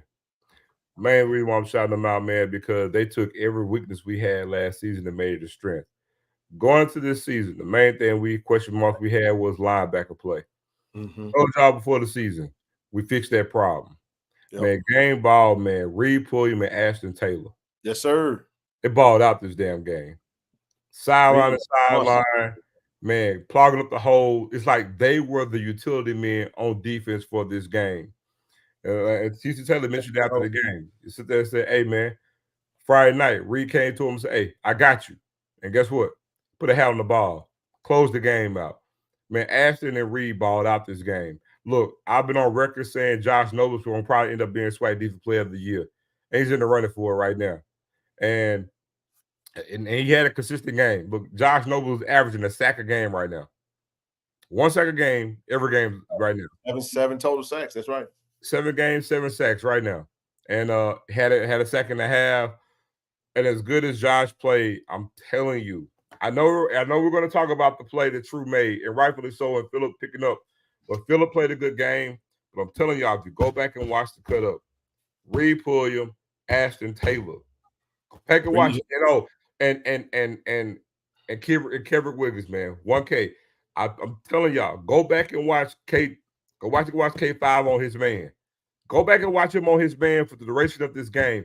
This is K5 best game of the season. It was, and it came off his worst game. Bet it was his best game by his own admission and standard. We all have, bro. Go back. I have bad games. I have bad days on my job. You know what I'm saying? We all have them. You know, sometimes it just happens that way. But keep going, though. I ain't cut y'all. If you go back and watch the game, I'm telling y'all, just don't on defense. Don't look at nothing, but just look at K5. Hands down, his best game of the season. But Reed Pulliam, Ashton Taylor, man, Reed, man, I'm telling y'all, some of the stats don't even show it. What they did in pursuit, you know, changing the running backs from, you know what I'm saying, going one hole to hit another one, redirected to another player to get a tackle. Those linebackers were the difference makers on that defense. That were them and got to give it to my D tackle because True and Jeremiah balled out too, and a lot of what they do goes unnoticed because they don't always hit the stats. But those 4 players, man, the 2 D tackles, both of those linebackers, I'm gonna say 5 and K5. Go back on defense and watch them. I'm telling you, you guys will be like, God damn, the damn dark side. Hey, the dark side. Nothing is stronger than the dark side, baby. Hey, it was daytime in the first half, but the second half it got dark over there. So I agree. Now Reed Pulliam, two monster plays, the 2.5 tackles for loss. I mean, he played on the other side of the defense, man. So to have 2.5 tackles for loss and a whole sack, so that's a total of 3 tackles on the other side of the line of scrimmage, man, which is outstanding, man. You know what I mean? So, and then the forced fumble. The forced fumble that was really the sealer of the game, man. That was the sealer of the game, and Ashton was right there to back him up. So I love it, man. I love the mindset too. You know what I'm saying? You listen to him in the press conference. Just was a great overall performance, man. Shout out to the whole defense. Shout out to Coach Quinn. Coach Quinn said something. We talking about adjustments. Coach Quinn said they didn't adjust anything. He just said they just stayed true to form. They just executed better in the second half. That's what he was saying. The plays were there. The calls were there. And I like what they was able to do. You know what I'm saying? I would like to say this. I definitely like to say this because I like to, you know, keep it real with myself, you know, as well as everybody else. I always wanted to see more from Ashton. That there were plays where I seen him hit the hole. And I say he's good now? Huh? So what now? I said, can I say he good now? He did his thing in this game. No, that's an inside joke. They're not gonna catch that one, bro. Keep going. I got you now. And we already traveled that road, boy. That was a tough road home. Hey, so I'll tell you about it later. It's offline right there. Go ahead, bro. So yeah. I mean, I wanted to see more from Ashton, but this goes to what I said 2 or 3 weeks ago too. This team is starting progressing, instead of getting better. They're really starting to gel, and they're starting to peak at the right time. And that's why I was mentioning about those polls not being effective. You know, with the don't let those polls affect the mindset and the structure and what the main goal is. So Ashton, you know, shout out to him. You know, I wanted to see more from him. And while I'm talking about Ashton, I see Alan Walker name right there. Okay, about to say Alan. Yeah, now he one of those players in this game right here. He may not have been the one making the tackles and stuff, but he was always in the mix. It may have been the one deferring, the runners to do whatever they're doing so they player can make a tackle. You don't get assists in football. You know what I'm saying? So it was a total team play. And here's the thing, Ken. We mentioned nothing about safety. I mean, I rarely heard anything. BJ Washington, Robert McDaniel was the one that was driving a lot of stuff. Sometimes you see a player doing a lot, and it may not hit the stats. It may lead to the other player. So he had a big showing, man. He was there. He was out there. You know what I mean? Right. The tight ends didn't get a whole lot. Go ahead, bro. Go ahead. I wasn't seeing that in a negative form. I was actually addressing a comment. My bad. Go ahead. Right. I wasn't saying anything about the safeties in a negative form. That means that everybody else was pretty much doing their jobs. So the safety didn't have to appear as much. I mean, they was there and they did what they had to do and they had to do it. Overall, man, like you said, shout out to Coach Quinn. They did their thing this time and the player executed. So good job, overall by the defense. All right, one last level of this game, and then we'll give our final thoughts. And we'll even open it up if folks want to come in and give their thoughts as well. First downs, man. Jack State, listen, I mean, you look at the stats, it was there. We had 24 first downs to their 14. You know what I'm saying? 13 of them came from rushing. I mean, 245 rushing yards to their 63. My gosh, that's bad. 2.4. Boy. That's brutal, man. I'm just looking at a stat that I really want to touch on. Total offense, 400. We beat them in that area. 3 fumbles lost, man. Wow, that's crazy. 7 for 7 on penalties, both same yards. 7 for 7 for 75. That's cancel each other out. They punted the ball 5 times. We punted it once. Time of possession. Thoughts on that, man. Time of possession. What the hell is that? Is that on here? What's on the next one? There we go. That's what I wanted to touch on. Time of possession. We had it 34 minutes. They had it 25-53. So 3 sacks. Okay, we gave up 3. We had 3 sacks. They gave up 2. Well, they had 2. Yeah, we had 3 sacks. They had 2. So final thoughts on the game. Joe, I start with you, man. Just I want to make sure you get all your thoughts out, bro. I know we didn't want to get lost in the stats, but just wanted to put them out there. I mean, man, look, if you actually look at all the stats, put it back up there. Go back to the previous screen. I lost the tool, but I mean, are you good? You good? I mean, honestly, it tells everything you need to know. I mean, I specifically said they're really, if you go by the numbers, I know it say the game's not played on paper, but I said there was no pathway. If you look here, I know we watched the game. The numbers even say that.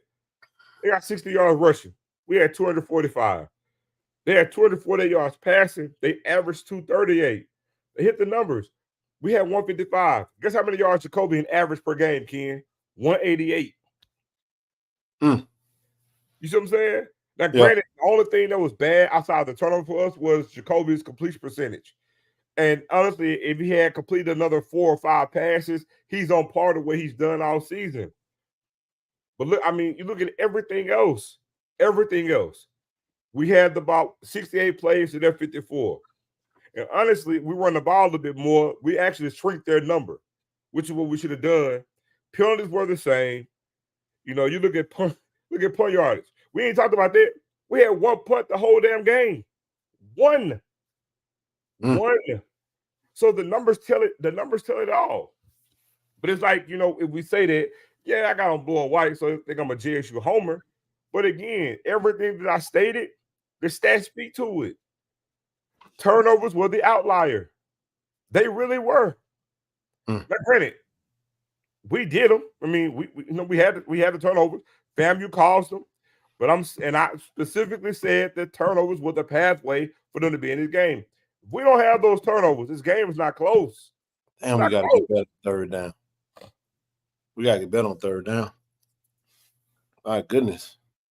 Well, You know, one of the things that you said on Saturday, Zoe, you was harping on turnovers, and again, I just stand on if anybody doing turnovers, especially multiple turnovers per game, they ask to lose. You know what I'm saying? Since we talking about FAMU in the rallies, they doing inflicting wounds to themselves when they do turnovers. However, that normally be an Achilles heel. But with the defense playing lights out the way that they were, they say, you know what I'm saying, they helped us out. I mean, they saved our highs on that because, like you said, the only pathway for them to win would to be JSU doing turnovers. And however, we did turnovers. It's just the defense was strong enough to withhold and withstand the turnovers that we had. And, you know, they played, as they call it, defense. I like that. Defense, so you know what I'm saying, it played good. You know what, TD, to your point, just to show you how dominant the defense was, even with those turnovers, if those field goals are made, we're talking about a 20-point victory. I just wanted that so I could say it was a blowout. Because that's what I was. But keep going, bro. Keep going. You see what I'm saying, TD? You're absolutely right. Because obviously we don't want the turnovers, right? Especially when you get 4. Because typically, if you get 4 turnovers, that's you to guarantee to lose the game. Well, right. But to show you how dominant the performance was, as bad as we played, we punted the ball 1 time, and even with the 4 turnovers, still should have won by 20. That's dominating. That's what. Yeah.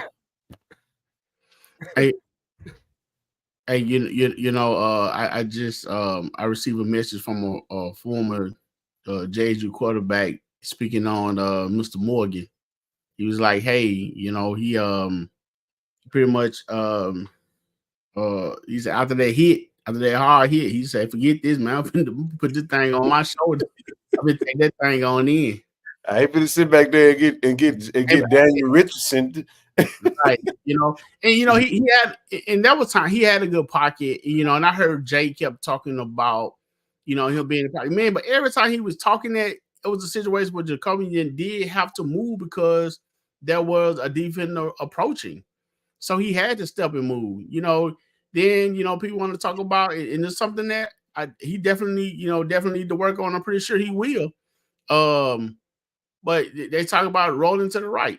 To me, you want to talk about a long ball. Jacoby throw his best ball when he rolling to the right to me. He throw dead point. I mean, I'm talking about 50, 60 yards on point when he rolling out to his right and he going down long. He definitely like a clean pocket. So maybe he'll get used to being able to stand there a little more because he's so used to his line just really giving him you know, ample amount of time. So once he get used to maybe every now and then having some pressure, you know, and he's standing in the pocket strong, you know, he'll deliver. I mean, he's growing pains. He's a junior. You know what I'm saying? So again, I expect him to come back. I expect him to bounce back and have a monster game next game. For sure. Because the cool thing about having a bad game, TD, and if you win, whew, I could dust that shit off in the 8. I look, shoot. Every shooter done had a 1 for 13 type of game, bro. I don't know if y'all saw this though, but y'all know Klay Thompson just started. This ain't unrelated, but it is. Klay Thompson just started with the Mavericks. Did you know that the other night he was like 0 for 13 or some shit like that? He was like, I'm talking about he was off. But that's Klay Thompson, dog. You feel what I'm saying? So guess what? The next game, you're not gonna judge Klay Thompson by that last shooting, that last outing.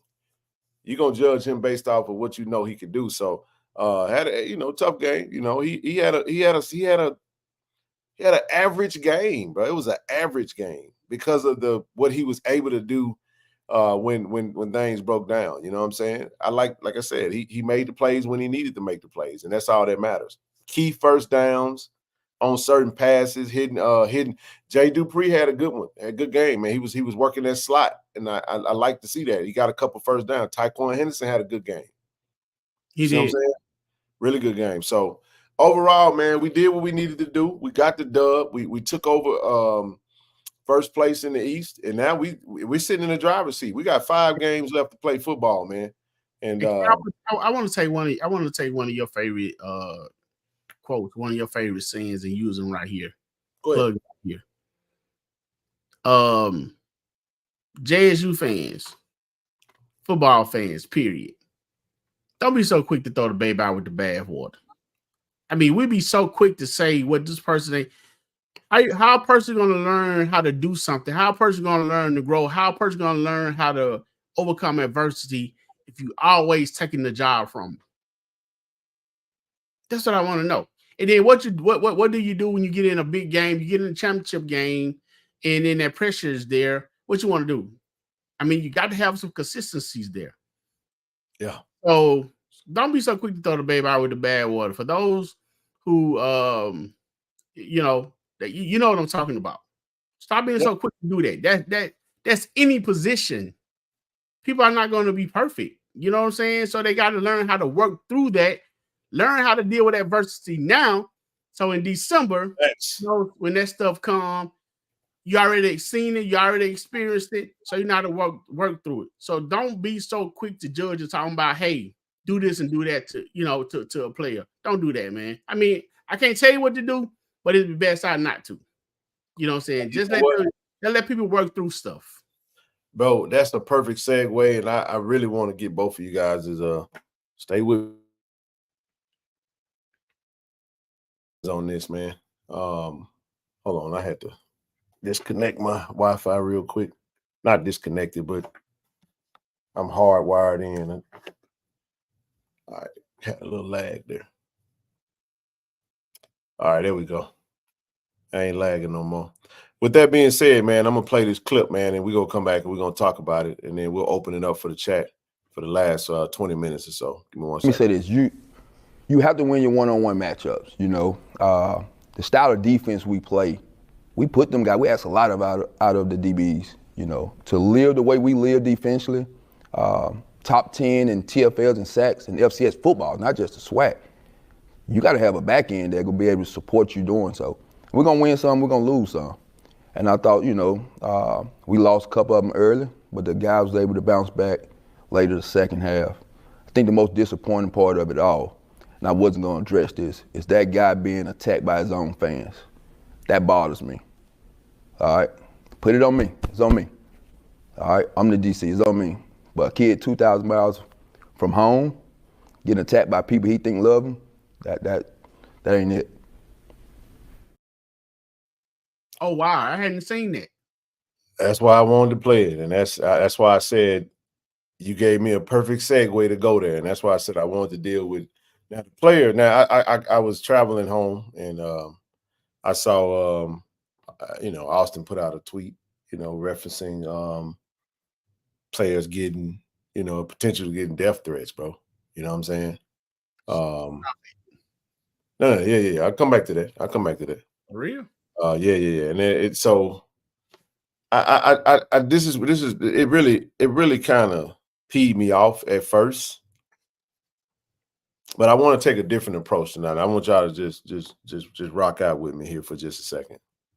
Because I didn't know what it was. I still hadn't seen anything. I don't know. I'm not even looking for it. But I'm gonna just say this right here, man. People who do stuff like that, those are not JSU fans. Those are not. They don't. Sometimes what we do is, TD, we give a loud speaker and a big microphone to the negative Nancys and the nasty Nates. Okay. I felt like it was important that we take this opportunity to highlight true blue tigers, man, and what the true blue tigers really are about and what represents. And I think this is a phenomenal opportunity. I'm gonna say it this way. TD, there's a lot of, and Zoe, we have relationships, right? So you got a relationship, TD, you got all different capacities, right? Significant others, friendships, associations, right? You with me, bro? Mm-hmm. I want y'all to follow me. I want y'all to feel me on this. I'm rocking. If TD, if you get a screenshot of some dialogue from me to somebody else talking about you, you ain't gonna take that too well. Because you're gonna be like, damn, bro, there's a love there. The love that you have in a relationship, bro, is what allows you to be free to express yourself in a certain way. You know what I'm saying? You could be a little bit more vulnerable with that. When these players and these families and these parents and these young men and these young women sign up to be Jackson State Tigers, they choose Jackson State as where they want to go. Or any other school. Any other school. This is not isolated to Right. Jackson State. I'm only using this as an opportunity. Right. I just want to say that they enter into a relationship, man. And it's a painful thing to see stuff like that. It's the same thing. If they read something, and I get it, too often what we do is we tend to use idiotic examples of other people doing stupid stuff like that as some type of excuse to why it's okay for us to do that, right? But I just want to say this to Day. I know I spoke to him on the field. But those people, listen, this is an opportunity, man. This is a phenomenal opportunity for us to really, for the coaches, because guess what they're doing, man? They're over there helping to develop young men and young women into the real world, right? And guess what, man? In the real world, there are idiots, bro. There are some unintelligent people that you're going to encounter them in various different aspects of life. And you're going to have to be able to maneuver within that and not allow the words of a select few to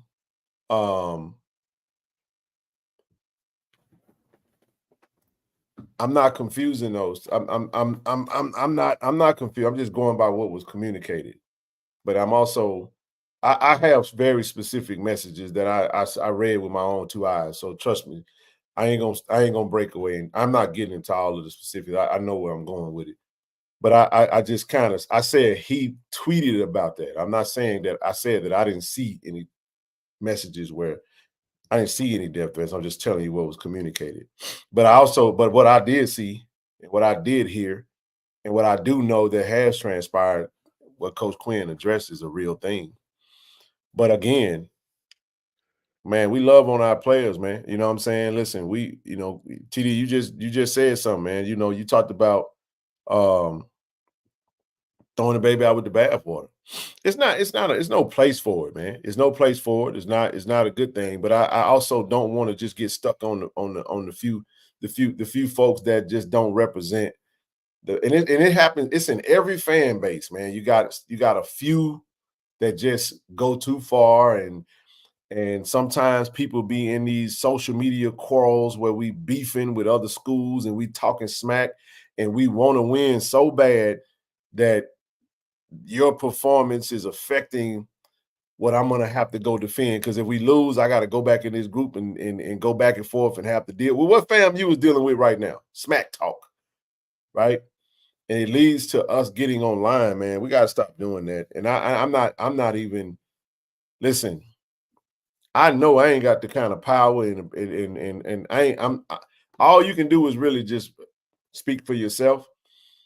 If somebody is gonna, I'm gonna say it this way and I'll shut up and let y'all jump in. If somebody is gonna, if you gotta tell an adult not to do something like that, bro, it's probably somebody I really ain't really gonna be dealing with too much anyway. You know what I'm saying? A lot of these pages may not even have real photos on them. It'll have just some type of bogus photo and some crazy name and somebody posing to be something, and then people hide behind profiles. But that's a part of the world that we live in, man. So I just wanted to take this moment to say the true Tigers, man, true blue Tigers, and that don't mean that you can't critique football. We do it every show. That don't mean you can't say, man, what do we say? We need more from our linebackers, bro. We need our back end to be a little bit tighter. We need our defensive linemen to come on, baby. We gotta plug some, you know what I'm saying? We gotta do better.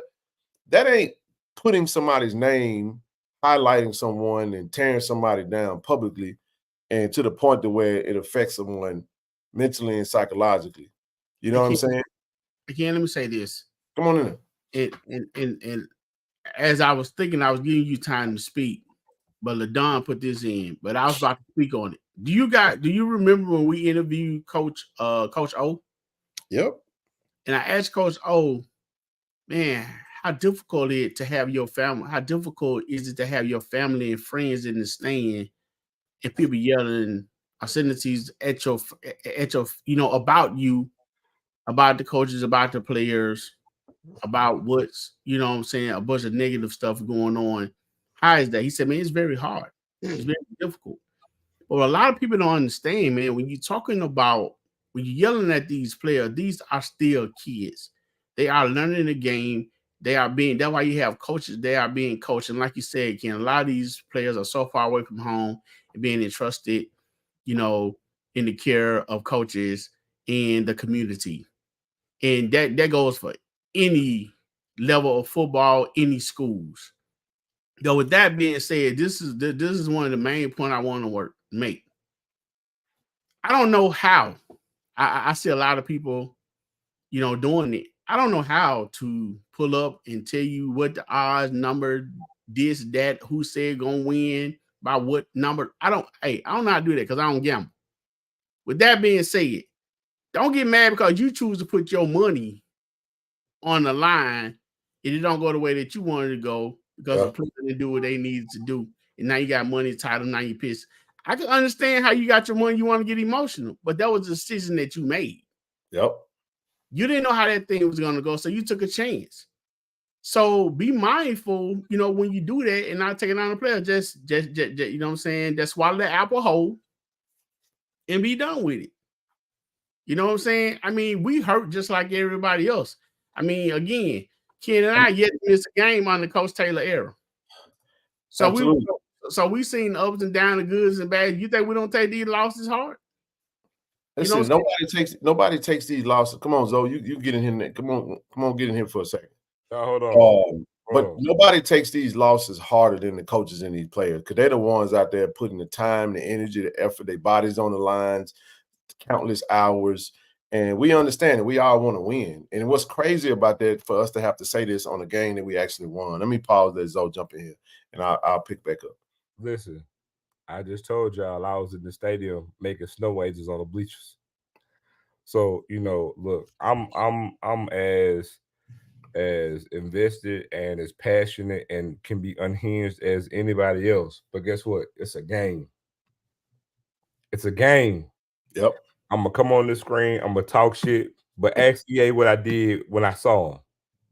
Ask Merch Pack what I did when I saw him. It's a game. It's a game. And listen, look, Ken got more info on the stuff, but you know what? It very well could not be somebody from Jackson. We're not finna get into that. That don't mean that it's somebody from FAMU. I mean, it could be somebody that's not affiliated with HBCU ball altogether, right? The point remains that it's stupid and it's childish. We're grown, man. We should not be even having this conversation. And let alone if it is somebody from JSU, shame on you. But at the same time, for somebody from FAMU, shame on you.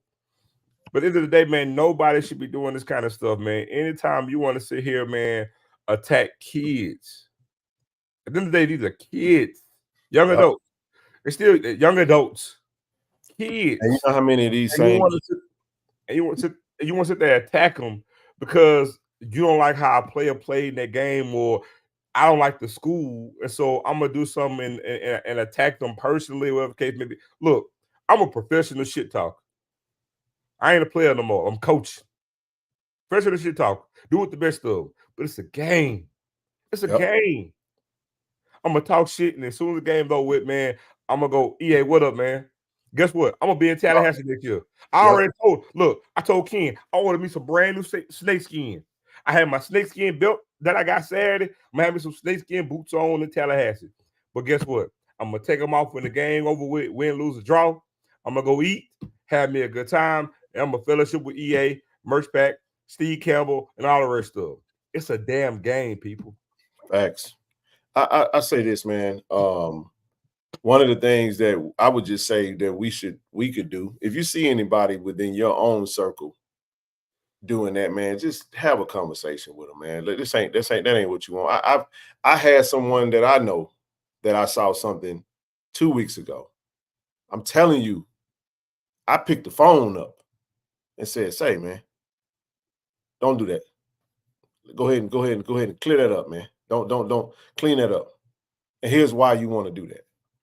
Because one of the things I've learned by being in this type of space, you don't know who knows who. You don't know whose family. You think you're sitting up there talking. We be talking to folks and be like, oh, that's such and such. That's a, you know what I'm saying? Because Doug, look, I can put it out there, but we got folks that support this platform, first cousins with the head coach. And I know there's people out there that think that I'm the leader of whatever you want to call it. You really just a hater. That's all it is. Let's just call it what it is. You really just folk be hating because they think that you think because we build a relationship with a coach or players of some sort that we're going to throw those relationships away just to prove to you that I'm willing to say something stupid. Like, that don't even make logical sense. So what I'm saying is, we say stuff like lead the players out of it. You can say what you want about the coaches, but this is all I would say to you, because I'm going to call some folks out on some stuff, TD. Folks sure be clamoring to try to get down on that field and them sideline there. But you want to get – I'm just telling you. Think about that when you – now, some people don't care about that. Some people don't. I'm not saying everybody do. I'm just following me on that. But this is all I'm saying. Even in the groups that you think are private, it's still – do you know how much – man, screenshots get shared so much, man, it ain't even funny. It's best if you're going to have those types of conversations, which we know those conversations do go on. It's best to have them verbally and not like what Coach Herm Edwards say. Don't hit send, man. Don't put that out there. You don't have to put that out on the airwaves because, again, we had a young man. Do you remember we had a young man that was – remember we went over to the gate? We had a young man that was here on a visit. He was the 7th generation Jackson State tie. His whole family went to Jackson State. Mama, grandma, cousin, uncle, everybody. And here he is, his baby play at Grayson High School. Shout out to him. You know what I'm saying? Talking to us. And great, y'all know Grayson powerhouse football program over in Atlanta, Georgia, right? And Mama was like, he the last one. We got to get him out of here. We got to get him, you know what I'm saying? Send us the film to you. You remember the young man? We were standing right there by the gate. Mm-hmm. And but my point is, you just never can tell. And this is what I just want to go back to this one thing. Those few people do not represent the vast majority of Tiger Nation that love on our Tigers the way that we do. I just want to send some love to Day and all the players that have encountered any type of, listen, we understand there's a rabid fan base, but focus on the folks that the thousands of folks that show love, that want to take pictures, that want the hugs, that want the photos, that send you inboxes, that like your stuff, that big you up, that highlight that, because that's really true Tiger Nation, not the few folks that think that it's okay to just be ignorant, man, and just do that type of stuff, man, because some of them people just not happy no matter what. Because you got people that we're winning and people mad because we didn't win the way they wanted us to win. I don't give a damn how we win. I'm just telling you what I say on that show Saturday morning, y'all. I don't give a damn if FAMU scores 70 as long as we got 71. That's how I feel. I just want to win. Team, we go to Daytona weekend. What's the motto? We going to Daytona for what? I'm like Denzel. We leaving with something. We leaving with a W. That's the whole point. I don't care. I don't really care about the scores like that.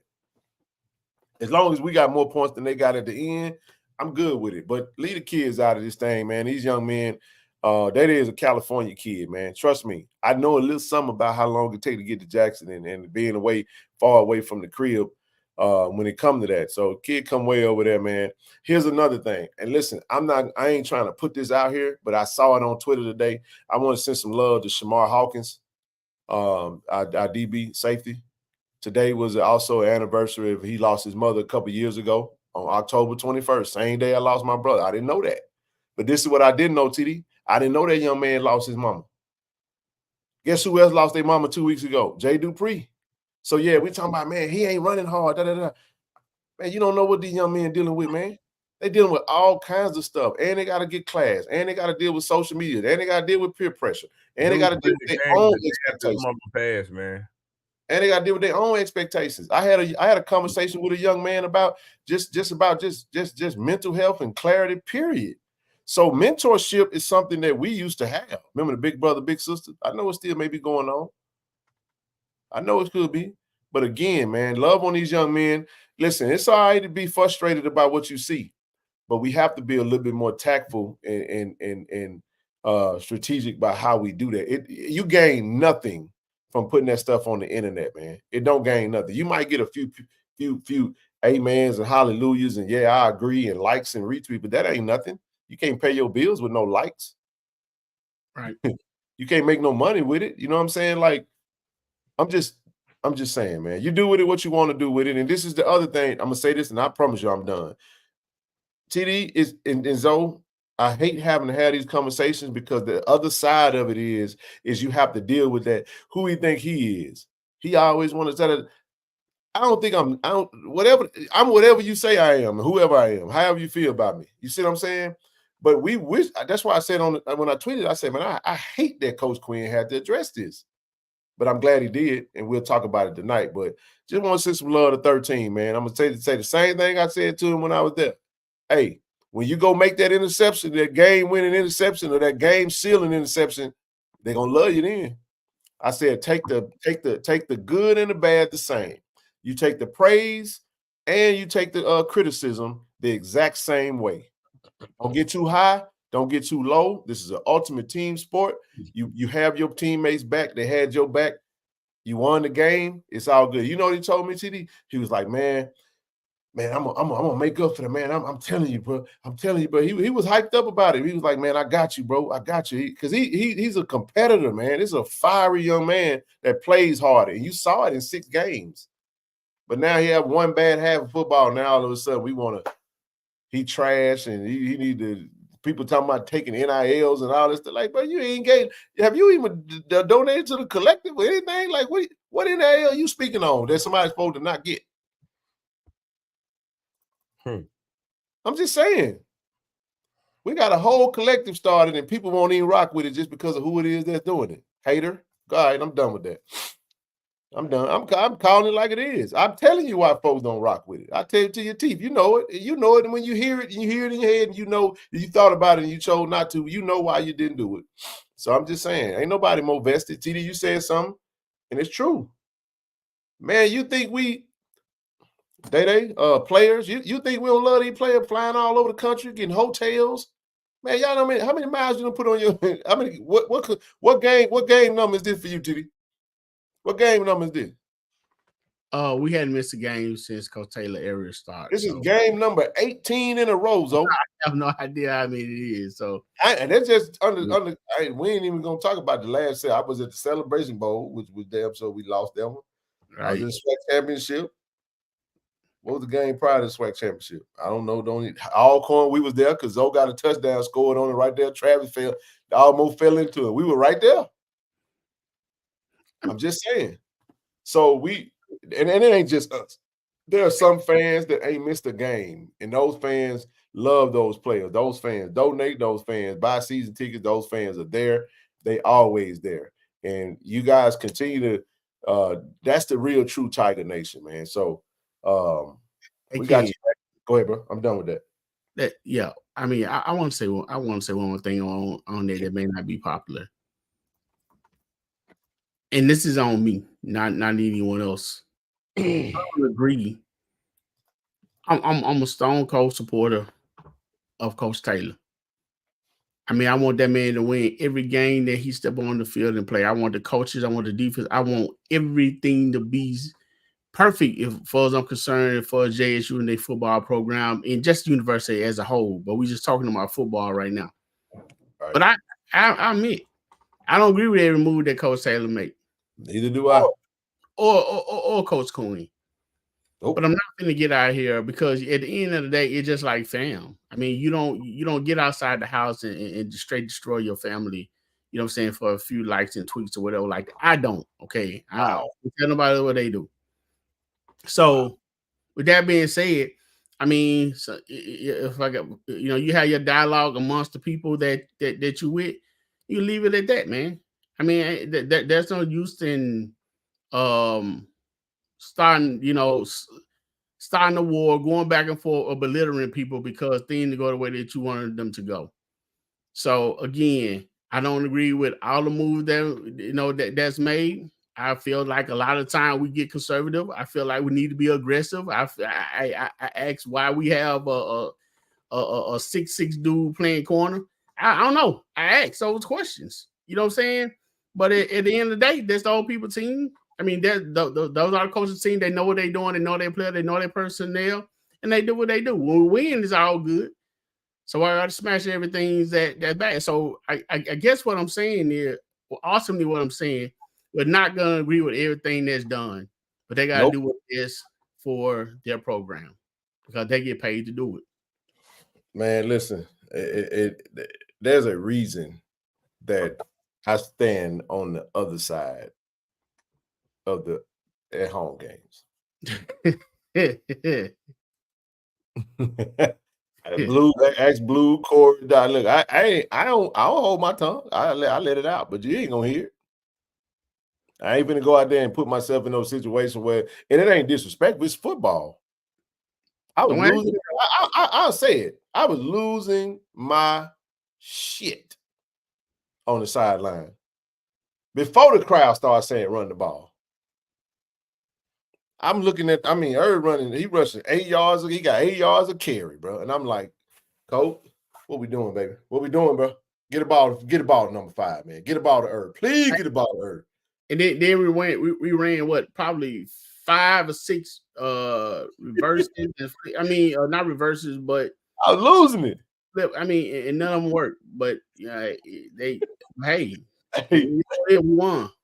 Hey man, I've been in situations sometimes, TD, where I want something so bad that I kind of can't see the forest for the trees sometimes. Hey, it's all good. In the end, I was just like he was. When he dropped to the ground and basically was like, I want, whew. Hey man. Hey Ken, I had a chance to man had a meltdown on the top. Hey, shout out to Zeke Johnson, man. That dude is a warrior. He told me that he still have some problem with his ankle. I like to see Zeke run that ball, man. Zeke run hard, man. He and Irv kind of give me some similarity, kind of put me in mind of each other a little, man. That Zeke run hard.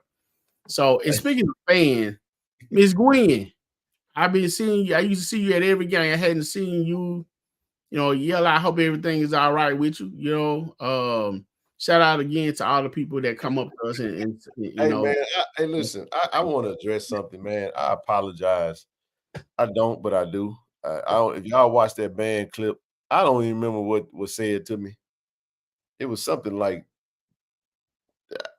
one of they FAMU and started talking smack, man, in the midst of the video, talking about the band when the band was marching in. I was standing, just so happened to be standing right there, and I just responded. It was all friendly banter, you know what I'm saying? But anyway, yeah, man, that's that. And like I said, you never agree on everything, man. But again, at the end of the day, the objective is to win. I mean, that's what it's all about. And I also like to keep in mind that they are learning. Look at this dude. Genie in the bottom. Man, change that photo, man. Hey man, listen, man. We can't change it because we still got it. We can't change it because we still got it. Facts.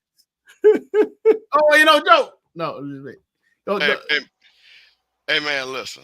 I just want to say something, Ken. I want to build off of something what you said about you never know who people know, right? Man, and watch what you say. And I'm gonna use this as a perfect example. I'm on a lot of these platforms, and I talk about a lot of stuff. But the one thing nobody can ever say is I say anything negative. Because you want me to tell you why, Ken?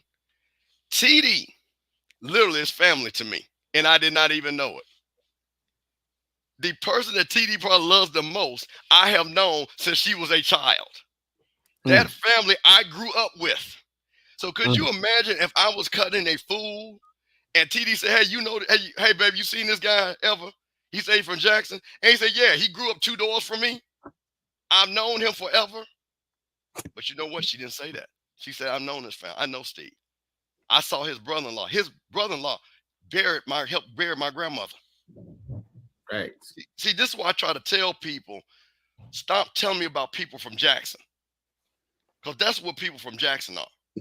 Man, We different. When what bothers me the most, and this goes for FAMU people, Southern people, all these people, you say you love your school, but you don't love your school when you disrespecting other people. And that goes for FAMU people. The worst thing that hurt me the most is that I had to fight tooth and nail for people to not believe foolishness that somebody had said about Jackson. Oh, Steve, well, I don't know if I'm gonna come, man, because I heard. I was amazed about that, bro. The amount of we people lost that probably felt a that couple thousand people because of stupid. But you know what happened? And we're gonna get to you, Ken. But Ken met the quality people that were with me, high rollers, flying in from all over the country. Met Ken, met everybody. They said, man, and you know everybody's calling because people actually saw us at the game on TV. They're like, man, I wish I would have came. And you know what all my boys said? You should have came. Right. Jackson is live. Hey, man, we rolled the red carpet out for. Hey, listen, we said this, man. We said, listen, on the field, I made it very clear. Even when I told 80 Suggs, I said, look, from 2 to 6, I don't know you. Don't care nothing about what you talking about. When the game over with, let's go eat, man. Let's go break bread. Let's go have a good time. Keep going. So, you know, so when you sit back there, and I told everybody, come to this game, man, because you're going to see a different experience. When you come up in that vet, it's going to be different. And everybody came in and said, yes, Steve, I see what you're talking about. Because that was a championship ball game that was played Saturday night. Saturday afternoon. Yes, sir. That was a championship game. Yeah, it was. And everybody that watched it saw great football. It wasn't perfect football, but it was a great, exciting football. And in the end, it didn't go my way. But I tell you what, I'm glad it went to the end. Like I say, they lied to y'all because I tried to tell. And Ken, and you know the thing that tickled me, Ken, I get on social media and say, hey, listen, FAMU people, chill out. Jack State people, chill out. And I got people coming in my comment, oh, no, you know what they said about us? And I'm like, that's not the point. When are you going to be the ones that stop it? Right. Because if you come to Jackson, Mississippi, and see, like, everybody, and you know what tickled me? You know, everybody had their FAMU stuff on, right? and everything. And you know what's so funny? You walked around, you saw Jack State people. I didn't hear one person say nothing about no 237. I heard nobody talk about no OBG. You know, people said, hey, man, we're going to beat y'all butt. You want some need, dog? Right. Hold on, man. You from Jackson? No, man, my boy know you. Man, that's Steve Campbell right there, man. He went to FAMU. Come on here, get a drink. Steve, those your boys with you? They good. KT Dub. Man, shout out to KT Dub. Brookhaven, Mississippi. They won't talk about small world. My college roommate was his boy. Wow. KT Dub, Alpha Phi Alpha, my boys Alphas, giving them the grip. Automatic. Hey, man, this is my guy. See, this is what I'm talking about, man. This is what this is supposed to be about. You come in, and then hold on one thing. So I called Ken and said, Ken, what's going on? Hey, man, we're going to ride out to M-Bar. Pick Ken up in Escalade. We dead sharp, dead clean, walk up in there. And who do I see? My AD. And what did she say to all of you all so y'all know?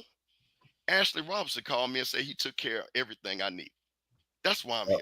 So see, I'm going to keep telling y'all, stop saying what people don't like, because y'all don't know these people. And my uncle said, Delta check. If you don't know the man, don't talk about the man. Right. Ashley Robinson looked in my face and pointed at King, and he was really talking about 1400, so I want to be clear. He said to my AD, this guy right here, this team, they take care of me. They make sure the proper information gets out about Jack State. And my AD looked at him and said, this is my guy. This is the reason why I got this job, because he made sure he got the proper information out about me. Did she not say that, kid? That's facts.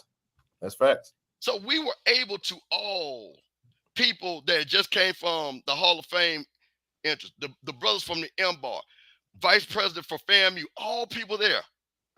Ain't nobody say nothing about no dirty water, potholes, 230. I didn't hear that one time, Ken.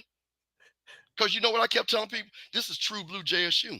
Oh, my goodness. Don't tell him that. Well, we're going to have to deal with this. We got to travel with this. This is true blue JSU right here, man. And every one of them say, hey, man, I see you on social media.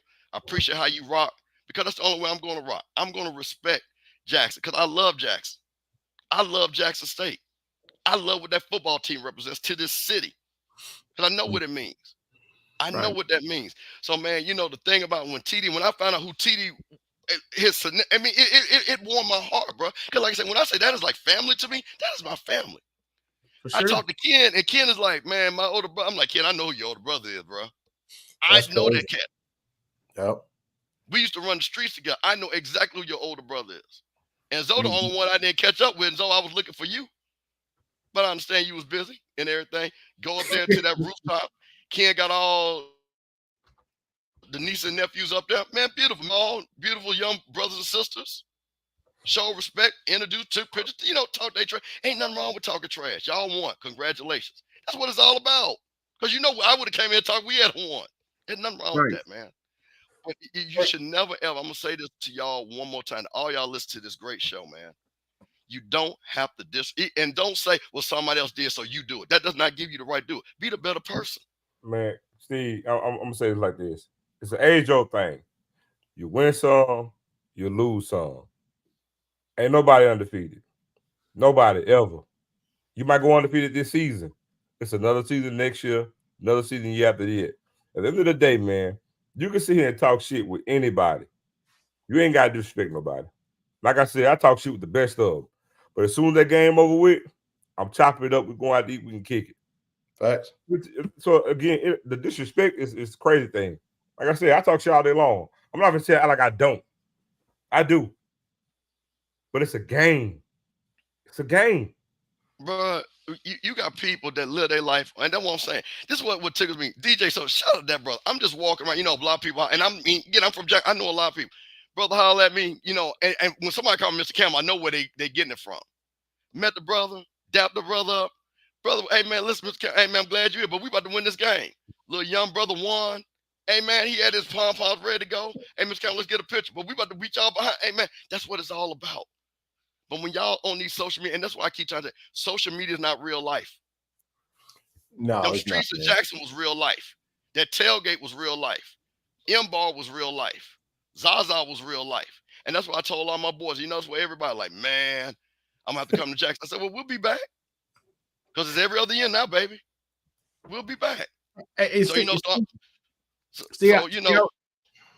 I want to say this, man. When I met Merch Pack, we were sitting at the we was on the rooftop, and I remember he sat back in his chair, and he tapped on the table, and he said, "Man, they lied." He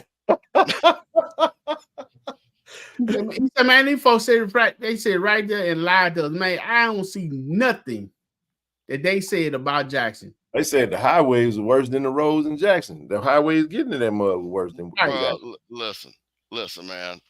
And I see people. I mean, y'all. Hey, listen. I'm gonna say this to y'all in chat. Hey, man, y'all do what y'all want to do. If y'all want to justify stuff, that's on y'all. I come from a different generation. I don't do all that chap. You meet me dead in the street. I give you my number. That's how I roll. All that other stuff, man, y'all can keep on with that. Because like I say, they ain't what we talking about here. But like you said, the thing that hurt me, TD, is that we have people in FAMU groups was sitting up here because of somebody in a SWAC group that didn't even come to the game. Wasn't even coming to the game. Talking about what's what. You ain't even coming to the game. And you telling people don't come. You telling people what it is if y'all get there and what's going to happen. And that's all I'm saying is, man, I just do not, and I'm going to keep saying this. This is not what the SWAC is all about. It's not what HBCU football is all about. It's what me and Ken. I called Ken. Me and Ken rolled out. He had his JSU stuff on. I had my FAMU jacket on. Hey, bro. And we walked in that joint like bosses, and we had a drink, and everybody was good. Everybody was good, man. And that's why it was a great weekend, man. And that's the thing about it. And I want to say to all of you all, man, the hospitality was amazing. Y'all represented Jackson State so well, because that was my thing too. I wanted people to see it firsthand what Jackson State was about. Because like I said, we came from the MEAC. They don't know Jackson State. They don't know it. They don't know anything about it other than unfortunately, because we had a big bull home with Prime, and some of it was good and some of it was bad. And a lot of people remember the bad. And I'm like, man, that ain't Jackson. That's not Jackson. And I saw N.O. Joe when I was walking at the hotel. He was over at the hotel. Speaking let me holler at N.O. Joe real quick. N.O. Joe, what's up, baby? N.O. Joe. Well done. Nice to meet you, Bishop. Nice to meet you at the hotel, Bishop. All that Joe was like, I still gotta keep moving. Yeah. Ken, even though I didn't get to link up with you But I brought the wife down. We had a ball. I don't know what they're talking about, Jackson. Me and the wife, we went shopping on Friday. Went to Johnny T's and got us some catfish. Woo! You know what I mean? And then we played house. Really, you know, Joe? Yeah. Huh? You ain't holler at your boy about that fish? Okay, go ahead with the story though. You know, then we went back to the hotel, played house. I got up for the game. I went and brought me a shirt. And I was walking through the tailgate. I don't know who these people were, but it seemed like they wanted to kidnap me because they were trying to get me drunk. So I had to escape them. And I ate real good. I brought me a fire-ass hoodie. Oh, I'm sorry for cussing. You good? Fire, boy, this thing here, boy. When I pull this thing out here, ooh, this thing's bad. I paid about $80 for it. But man, I had a goddamn ball, man. I don't know what the people talking about with Jackson, but I had a ball. And it was a great-ass game. Hey, man. It was a great-ass game, man. I enjoyed myself. Come on back to home, baby. Oh, I'm coming back.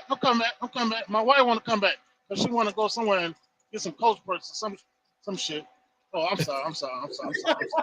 But, hey, she go to the outlet mall right there in Pearl, man. I think you can get a Coach purse over there. They got an outlet over there. Yeah, they got a Coach. That's what we went. I told her it's time to go. She trying to spend too much money, but I had a ball, man. I had a ball. I ain't gonna lie to you, I had a ball. I don't know what they're talking about. Jackson I had fun. Jackson is a dope city, man. I know we not where we where we supposed to be at, but I just tell everybody, you know, it's the blackest city in America. I mean, like one of the things Merch said that I thought was pretty cool.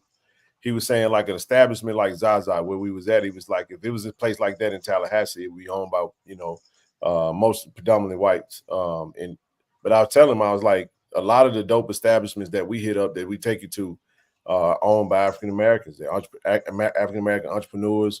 Right. Zaza, Trio, Fourth Avenue, M-Bar. I mean, the list goes on and on. 440 Jackson. I mean, you can. 21 Social. 21 Social. 21 Social, absolutely. Ice House, man. Shout out Stephen James. I hate naming because you always forget somebody. And they'd be like, oh, he forgot about us. But the point that I'm making is Ish is another one. And then if you want to go to Last Call, shoot, Raul and them still over there holding it down, man. Like Last Call be booming every weekend, bro. They've been holding it down since we was in our 20s, man. Whoo.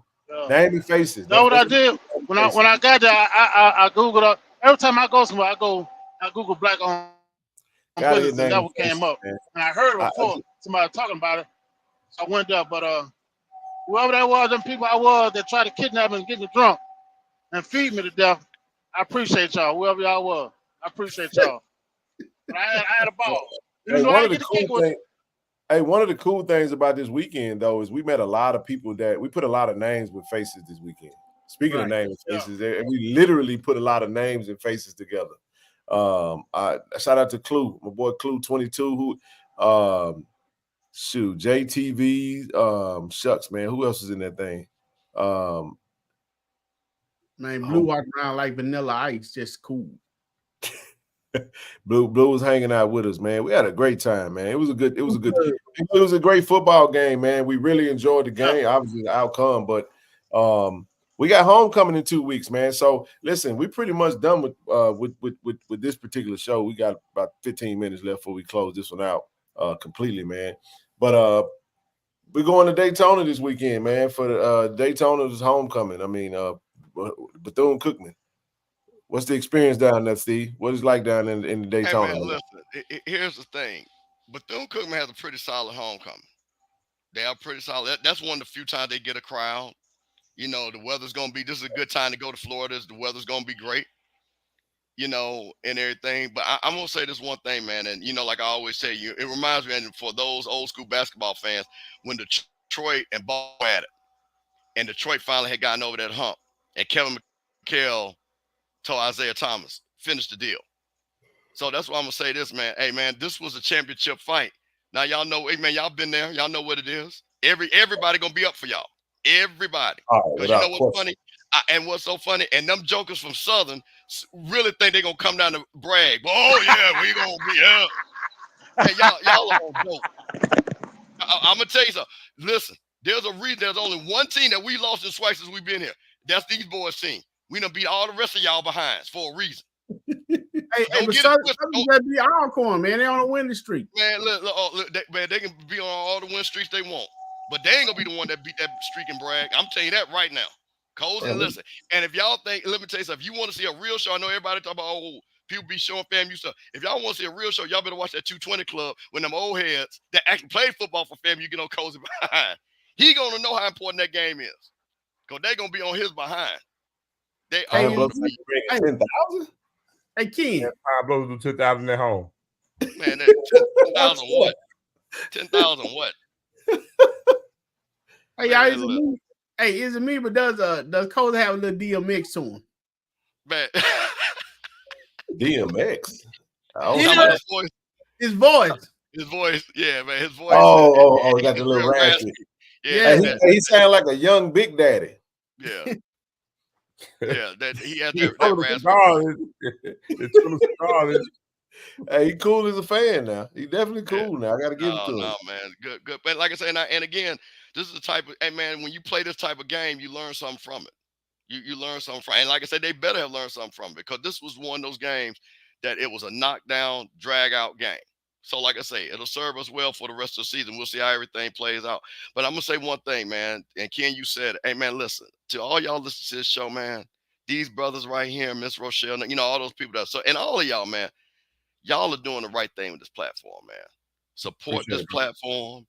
Support this brother. I know everybody got their own different things. You got the alumni, you got the Blue Bingo, you got this and all that stuff.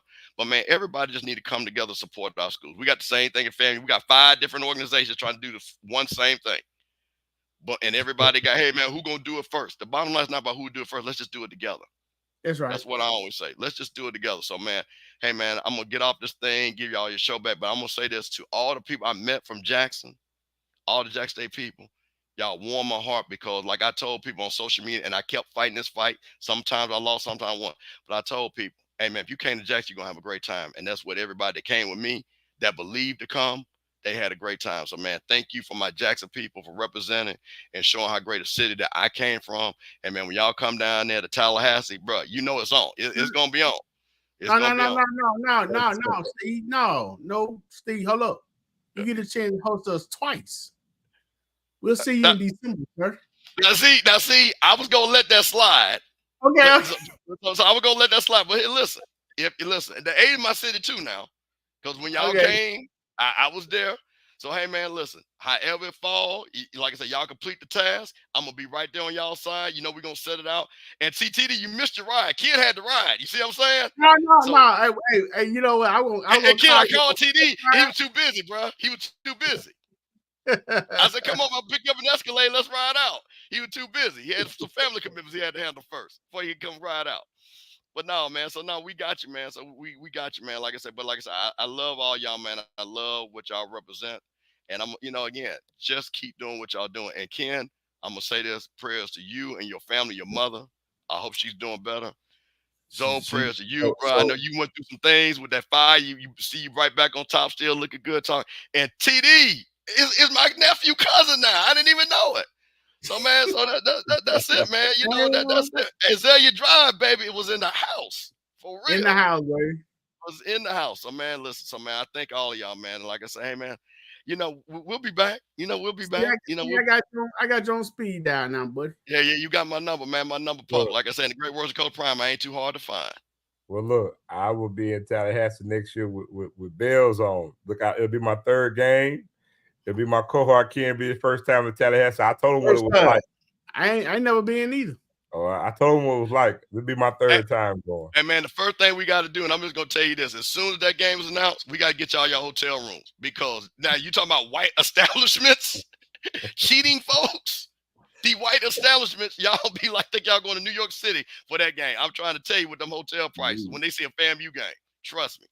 So we got to make sure as soon as the schedule come out, we get y'all booked, locked and loaded and stuff like that, so y'all won't have no problem. You come on down 49, down was that we gonna 98 to 20. I got a feeling we'll need to do a big old Airbnb.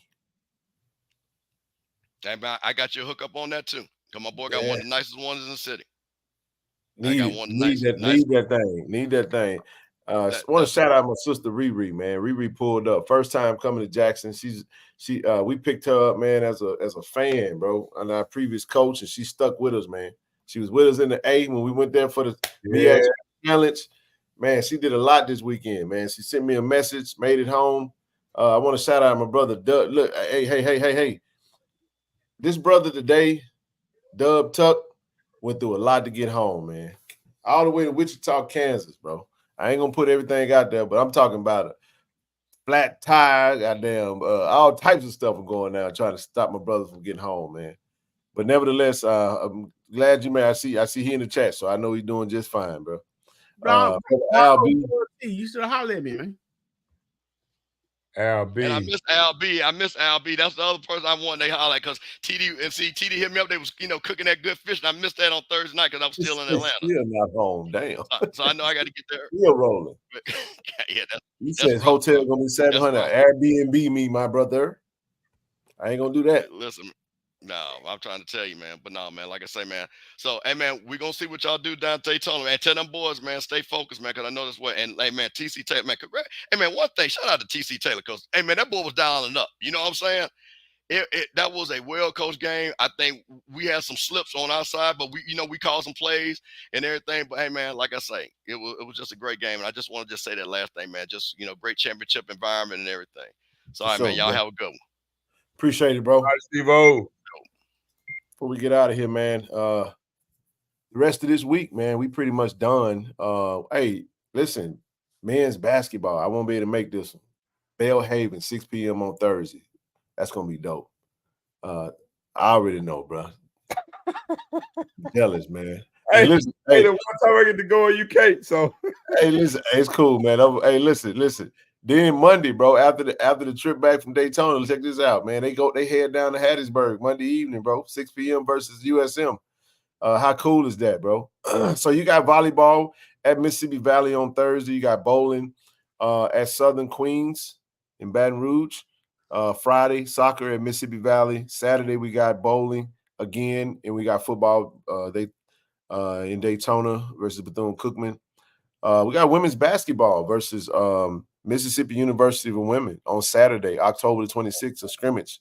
So if you want to check out the women, if you're not going to make the trip to Daytona, man, we got to get to the men's basketball game, the women's basketball game, and I'm gonna do that. And then you got volleyball at Alcorn on Sunday. You got bowling again in Baton Rouge, and you got some volleyball at Southern on Monday. So shout out to them, man. Basketball season tickets are on sale, so get your tickets, man. Basketball season about to start. It's right up on us, man. Right up on us. I think the right to refusal ended today. It kicks off this week, if I ain't mistaken. Hmm? NBA kicks off this week, if I'm not mistaken. Tomorrow, man. Opening day tomorrow. Lakers versus the Minnesota Timberwolves. Oh, okay, you know we got the hookup now. Who that? The NBA season. Oh, yes, sir. Y'all know what to do on the merch side, man. Hey, to join the collective, go to KC-1400 Media. No, KC-1400collective.com, man. And grab your level. Grab your level, man. If you do the monthly, make sure you keep money in the account to pay the monthly, man. Don't just do it for 1 month and then just decline every month after that. So I want to send a huge shout out, bro. JSU alum, brother Tim O'Neill, man, won the Dominion Energy Charity Classic yesterday. It's first ever PGA Tour Championship title, man. This is a 4-time SWAC champion at Jackson State. We get our men's golf program back in 2025. Man, what a day for brother Tim, man. Congratulations to him. Hey, man, it's a great day to be a Tiger, man. Golly. That's pretty awesome. Yeah. I want to shout out the women's soccer team, man. We beat up on UAPB 4-1 a few days ago, and then yesterday we beat up on Grambling 5-4. We got our revenge back. So twice we got revenge. That was either Saturday or Sunday, one of the two. But shout out to the soccer team. Last but not least, Andrew Kiplagat. Remember we said that? He first team all SWAC country. I call him Andrew Kip.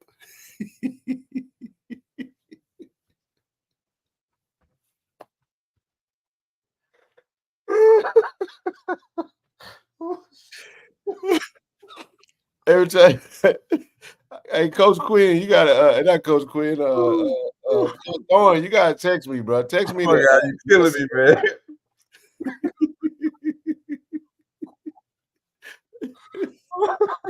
Hey, how would you say his name, TD? Give me some. Give me some. Man, what y'all on the screen there, man?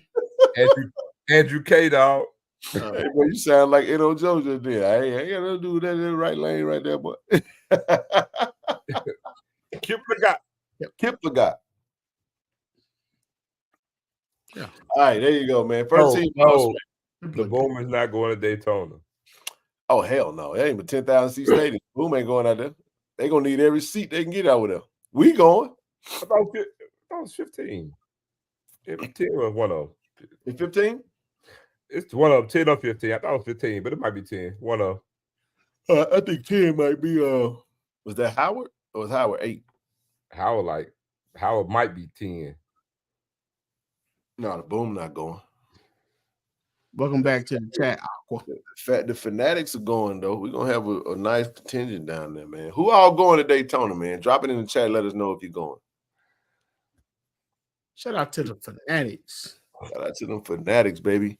We're not going to we're not going to Jacksonville this year. Because it's homecoming. They're going to be in Daytona Beach. I'm resting up for homecoming. I'm pretty sure everybody is going to be resting. I hope to catch you next time.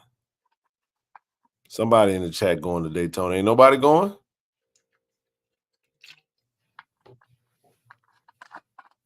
Depends on the date I may go. We're talking about Saturday, this weekend. Will T. Well, we're going to be waiting all night for somebody to chat. There you go. We will be there, bro. There you go. I knew Brother E from them were going to be there. Yes, sir. I know we're going to have a nice little crowd there, man. The band not coming, so bring your trombone. He can do you a solo. Yeah. Anyway, man, listen, everybody. Hey, we still got 650 in the room. Appreciate you guys for checking out the show today. Appreciate you guys for tuning in for the content. Hey, check out all the videos we dropped on the channel. Become a subscriber, become a member. Platinum members, listen, platinum members get added to the exclusive platinum chat. You get discount, 14% discount on all merch that's coming out. We got those hoodies, black hoodies. Still buy what's on the website. I got one 4X, 3 2Xs, and one large right now. Putting in a whole new order for the blackout. So you want to grab those as soon as we update the inventory if you don't have one already. And we got a couple of new other hoodies that's about to drop on pre-order sometime this week. So, but yeah, man. Final thoughts, man. Yeah, again, shout out to all the Rattlers. You know, I'm sorry, my bad, IB. Hey, IB, we good, man. We good. You know what I'm saying? So, hey, you know what I'm saying? TD. Hey, but hey, I got you, IB. But they never got. Shout out to IB, man. Shout out to EA merch pack cousin, brother-in-law, everybody that came in. You know, we enjoyed hanging out with you guys on the road. Yeah, Jason too. Yeah. So it was a good time, man. Great win. Shout out to all the players, the coaches, the coaching staff. You know, everybody had, even Travis. I don't know what he be doing, but shout out to Travis. I hope he gone by now. Shout out to Travis. Hey, guess what? Craig, kid, I do have something to tell you, man. The next time I see Robert Brazil, man, we might have some problems for real. And shout out to he told TD, man. He said, we were getting out of the car. He was pulling around. He said, man, tell TD to come get in the front of the truck. So I can run up here. And then, so I walked behind the truck. He put the truck in reverse. So then I was like, he harassed me like that. And hey, shout out to the nice gentleman as we were leaving the tailgate area that gave me this hat. Well, that's the same gentleman that gave Zoe that snakeskin belt. Man, hey, I appreciate BTA, baby, BTA. DTA. I don't remember his name, but I appreciate it. No, BTA means belt to ass. Oh, know what that means? Oh, I didn't know. Look, I was just going to speak on that. Look, man, shout out to everybody that came. But look, I started the day Saturday with me a nice snakeskin belt. But boy, when I come to Tallahassee next year, I promise you I'm upgrading. I'm gonna be y'all gonna know from Mississippi. I'm gonna be country. I'm gonna have snake shit everywhere. When hey, y'all wear some snakeskin boots, man. I'm gonna be on the sideline of snakeskin boots. I promise. Clip it. I promise. I'm gonna be in snakeskin everything. Y'all gonna think I'm a damn family fan. Well, anyway, onward. We come back down to Florida, man. We come do some thing down in Bethune because listen, after Bethune-Cookman, y'all heard Reed Pullman, y'all heard Philip Webb. We on a revenge tour. After the Bethune-Cookman, we know it's at the end of the schedule. We lost to them jokers last year. It's revenge tour time. What we finna do? So look, we focus. This ain't no trap game. We focus. We about the business of going to Atlanta for the Celebration Bowl. Ain't nothing for you getting our way. So look, gotta handle business, man. We 5-2. Goal is to go 6-2. Make us 8 games. Got 4 games left. And last time I checked, we ain't got to worry about nobody behind us. All we got to do is win the next 4 games. We clinch in 4 games. We clinch in 4 games. So, first game is Saturday. 4-game playoff. Let's get it. Lynch Street Tigers, baby. Hey, man. Great show, man. Appreciate everybody, man. Hell of a weekend. I get to go. I get to go see Miss Mary this weekend. Never been over there before.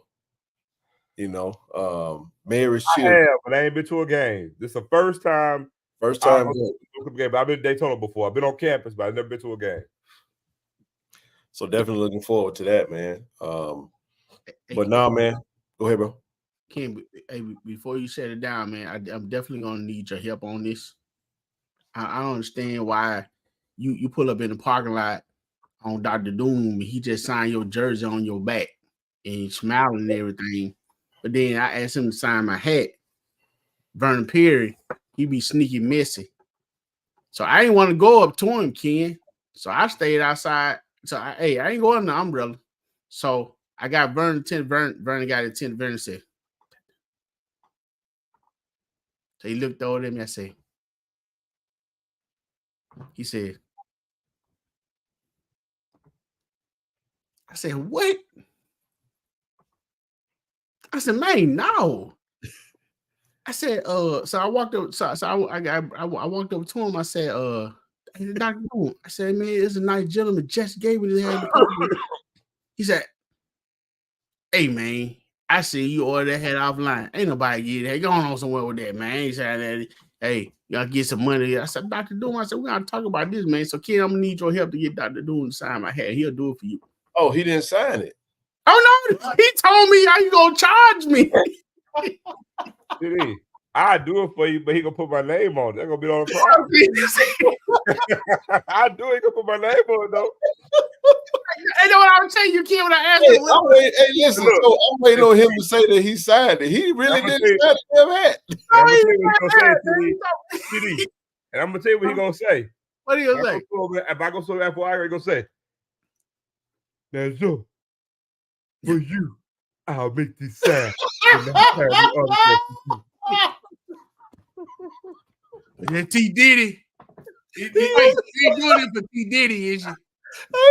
You know that I'm on head. He gonna sign that motherfucker for TD. He gonna put T Diddy on that boy. So I'm saying, like, I said, man, that just no. I said that man had my stomach hurting, bro. That man was a baby oil, man. I said, God, leave, bro. It was, bro. Listen. Oh man, LB, don't tell me that's his name. Hey, see, LB, that's what I was about to say. He gonna say.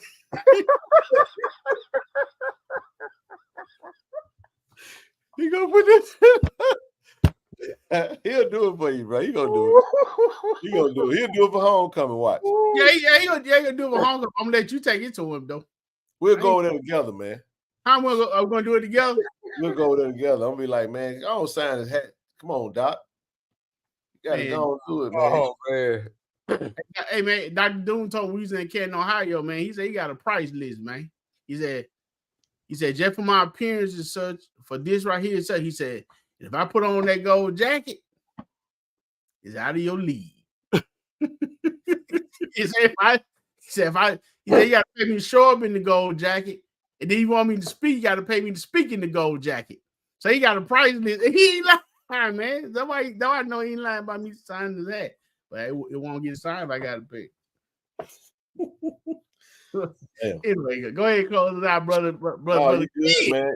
You good, man. You good, man. Listen, everybody. Hey, man. We appreciate all the support. If you want to donate to the foundation, go to Give the 5 Friends of KC-1400 Inc. I want to send a special shout out to all our sponsors: Cannon Toyota Vicksburg, Cannon Nissan of Jackson, Automasters, and Shout Out Rex, man. Hey, what a hell of a show. Great night. Great weekend. We'll be back on Wednesday. We'll do something on Friday. Just not real sure. We just mainly gonna probably just we probably won't do a show Friday night. We'll probably do that Saturday morning live. I kind of like that. We'll be traveling in, getting situated into Daytona on Friday night. So we try to get in, get situated, and get us some food and just kind of appreciate the environment. Some stuff, man, I really just try to live in the moment now. You can't just do, like we was talking, we got a chance to talk to Benny Thompson. I didn't mention it, I was going to mention it on Wednesday, but he was like, hey, he kind of alluded to like possibly like recording. I was like, bro, nah, let's just soak this up. I don't want to put a camera out on this. I just kind of want to live it. You know what I'm saying?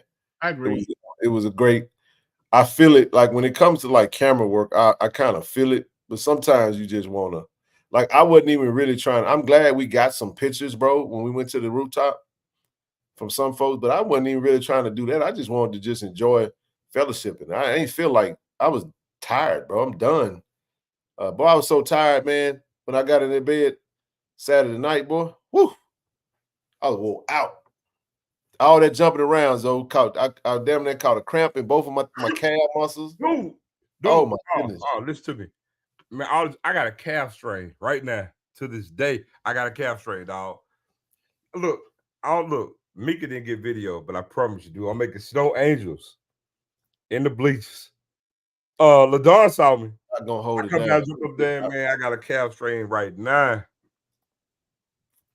For real, bro. Absolutely, man. So Doc gonna hold it down on Friday. Friday night, you got it, baby. You got it. Y'all tune in to HBCU Overdrive Friday night. Man, we gonna take Friday night out, but we will be back on Wednesday night, man. And we're gonna do a breakdown. That'll give me some time. I did see the Clark Atlanta game. I'm gonna go watch this Mississippi Valley game. I think I'm gonna watch the Mississippi Valley game, and I'm gonna watch the game prior to that. I saw that Luke Sprott played some, but I was looking at the stats. I mean, right now, Valley and Bethune-Cookman are worse. They dead last in points and offense. It is what it is. Let's go get these next 3, and then we'll prepare for Montgomery because that's going to be a showdown in the gauntlet. Hey, what better test, right? Clicks on the road. We're gonna have to do it regardless, hell, because it's gonna be that or over in over there in Port Gibson State. Oh, that'd be before then. That'd be before then. I don't expect to lose them all. My expectation before the season was 10-2. As of right now, from everything that I thought, it was true to form. I actually had more nerves in the Grambling game than I had FAMU game. I just felt like we was gonna do some stuff, and we did that. So, Ken, what about the shirt you have on? Does it come in a hoodie? You want this? Y'all want this in a hoodie? I got some other hoodies you might want to like. You might like, Brother Trent. I seen you those. I'm working on something else. No, this is just a T-shirt. I didn't decide to make this one in a hoodie, but we got a couple. I got a hoodie J, a white J hoodie, navy J hoodie, and a The Tigers navy and white. We working on some stuff, so I'll get that to you guys here shortly. All right, fellas, man. Appreciate y'all, man. See everybody on Wednesday night. I love. Go Tigers, baby. Go Tigers. I had to show them this one more time before we got up out of here, y'all. Oh. Just had to show it to it one more time. Perfect textbook. JSU students, we know how much you love cheering us on game days. But there's something bigger than winning the big game. Your vote. Voting is your chance to make a difference just like we do on the field. So this November, let's make a play for change. Get registered, stay informed, and show up on game day, November 5th. Let's make a big time play together. Go vote. Be our vote. ShotRx is bringing healthcare to you. With our mobile health team, we can come to your school, church, or business to take care of you. We offer childhood immunizations, COVID and flu vaccinations, physicals, and much more. Don't put your health off. Welcome to Care and Compassion. Welcome to ShotRx.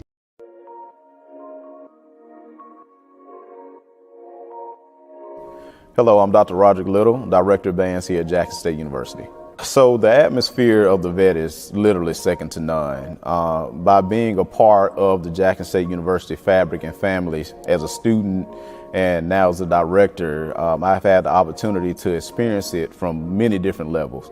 And it's something that you just cannot recreate. I don't care if you're a part of HBCU or the PWI.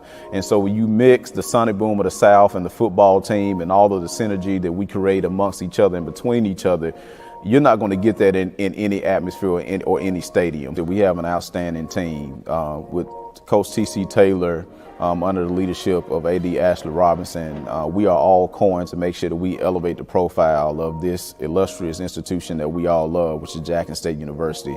And so when you mix the energy of the Sonic Boom of the South and when you mix that grit and that swagger of the Jackson State University football team, that's going to cause an ingredient that you cannot recreate anywhere else. And then I didn't even mention, when you sprinkle the atmosphere of the vet with 60,000 fans of our alumni, all of our friends and constituents of Jackson State University, all of those elements coming together, that's just something that, again, cannot be recreated. And we want to make sure that everybody that's connected to Jackson State University, they go out and they support our student athletes and also make sure that we support our student musicians as well. So we're coming to a stadium near you, the best stadium in FCS. It's the Jackson State University Sonic Boom of the South and the Jackson State University football team. You can purchase your tickets at gojsutigers.com/tickets. Don't miss out. We want to see you there. Go Tigers and love the Boom.